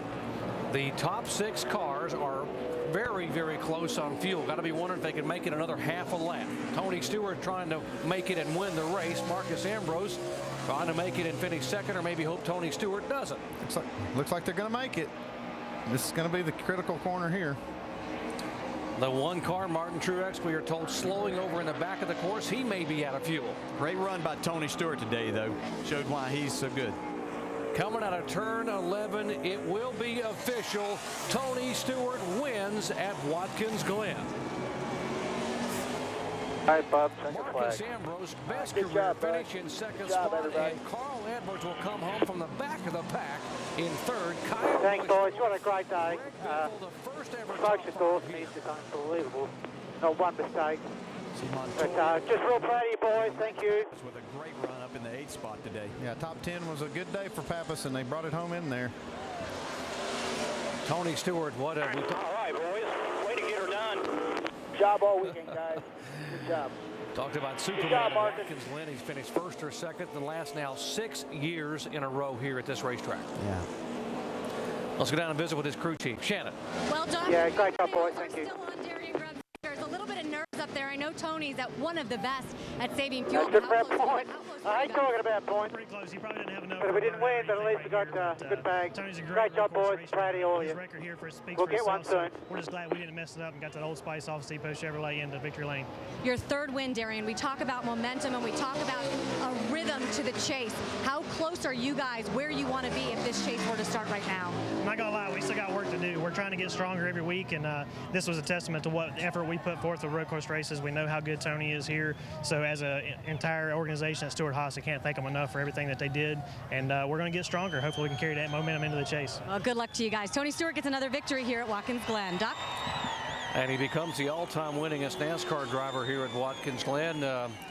His 5th victory in 8 races. 2 second-place finishes, and the points lead for Tony Stewart continues to be extended. What a day for Smoke here, getting his 3rd win of the 2009 season. Kyle Busch knocked a big chunk off of that deficit that he had to get in this chase. Yeah, and got some really good races coming up for him. So Michigan, Bristol, and Atlanta before we get to that cutoff at Richmond. Listen to this crowd as Tony Stewart now comes by. His crew standing on the wall.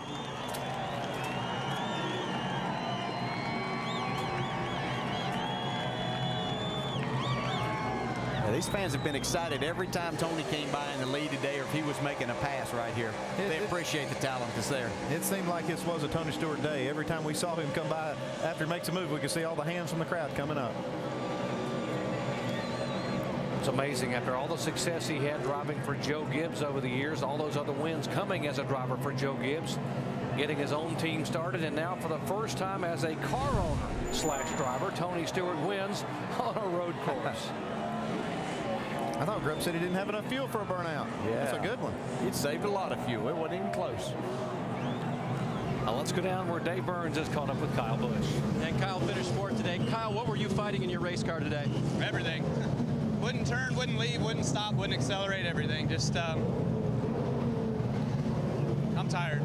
That wore me out right there. I had to drive everything I had that was worth that car, and I could barely hang on to fourth. So great work by all the M&M's team guys. You know, they did a good job this weekend. We fought hard, and that was 3 times harder than I had to drive here last year, and last year we spanked them. And as they fight to get in the chase, that was the kind of drive they needed from Kyle. Guys? And he drove hard, and that put him within 58 points now of 12th spot in the chase. And Max Pappas out of gas. He got to get a push to get back in. Career best finish for Max, for Mad Max, 8th on the day. His best finish before was 12th at Infineon back in June. Yeah, back to Kyle Busch. Some days, as a driver, you just have to earn your money a little more than other days. You don't have that perfect car, so it's up to you to get the job done, and he did his job. Came home in the top 5. Tony Stewart headed to victory lane. 3rd win of 2009, and now just 4 races remain until the chase begins. And here are the point standings. You see Tony Stewart, Jimmy Johnson, Jeff Gordon, who did not finish, back in 3rd. The big gainers, Juan Pablo Montoya up another spot after gaining 2 last week, and Greg Biffle up 2 positions. Kyle Busch just 58 points back. He was 101 back when the day began, outside of that 12th spot to get in the chase. If you like what you saw today, we have lots more coming your way. Michigan next week, Bristol, Tennessee, Atlanta, Richmond. You can read the races coming up. Tickets to the chase, www.nascar.com/tickets are available, and it should be exciting. Last 4 races to the chase, and then the chase beginning for the 6th year here in NASCAR Sprint Cup competition.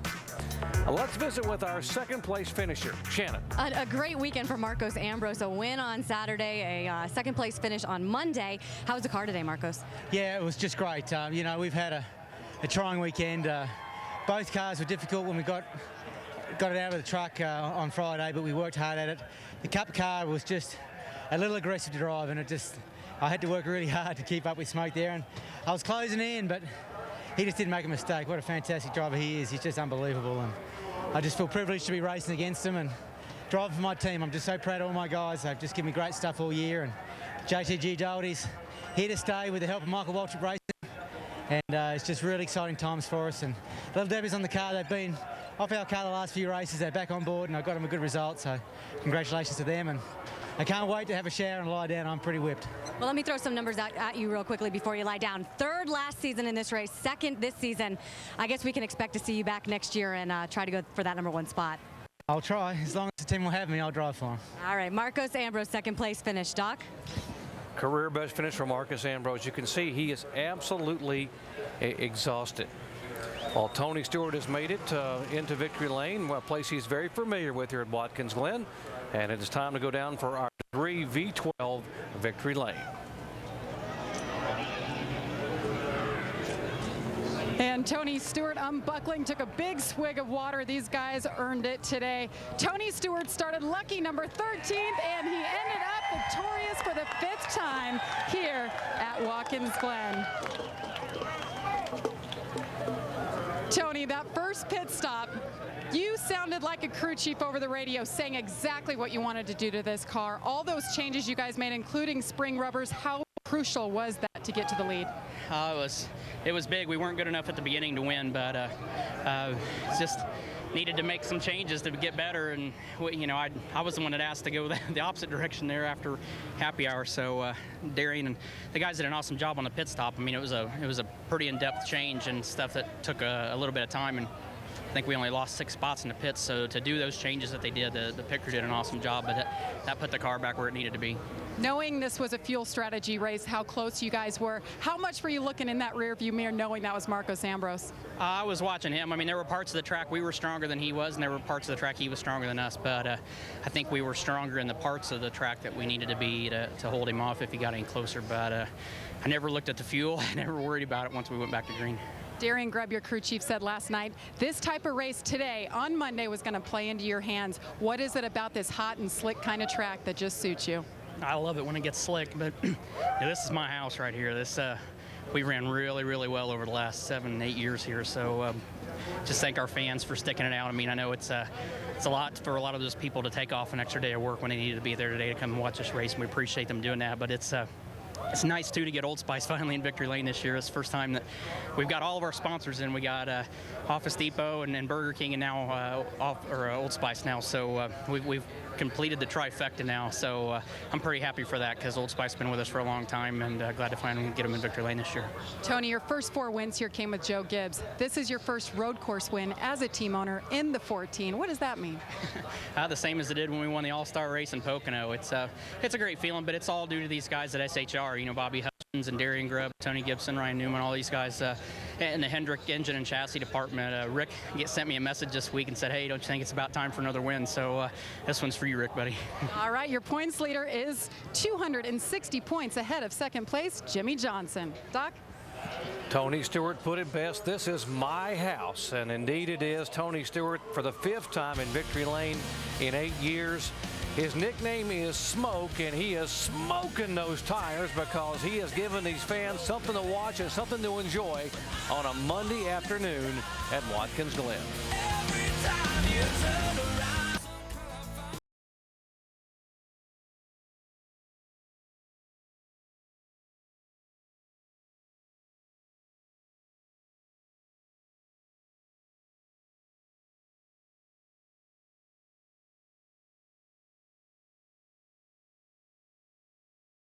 On Sirius XM with Kimmel. Apparently, when you were watching G.I. Joe, Elizabeth Hasselbeck was in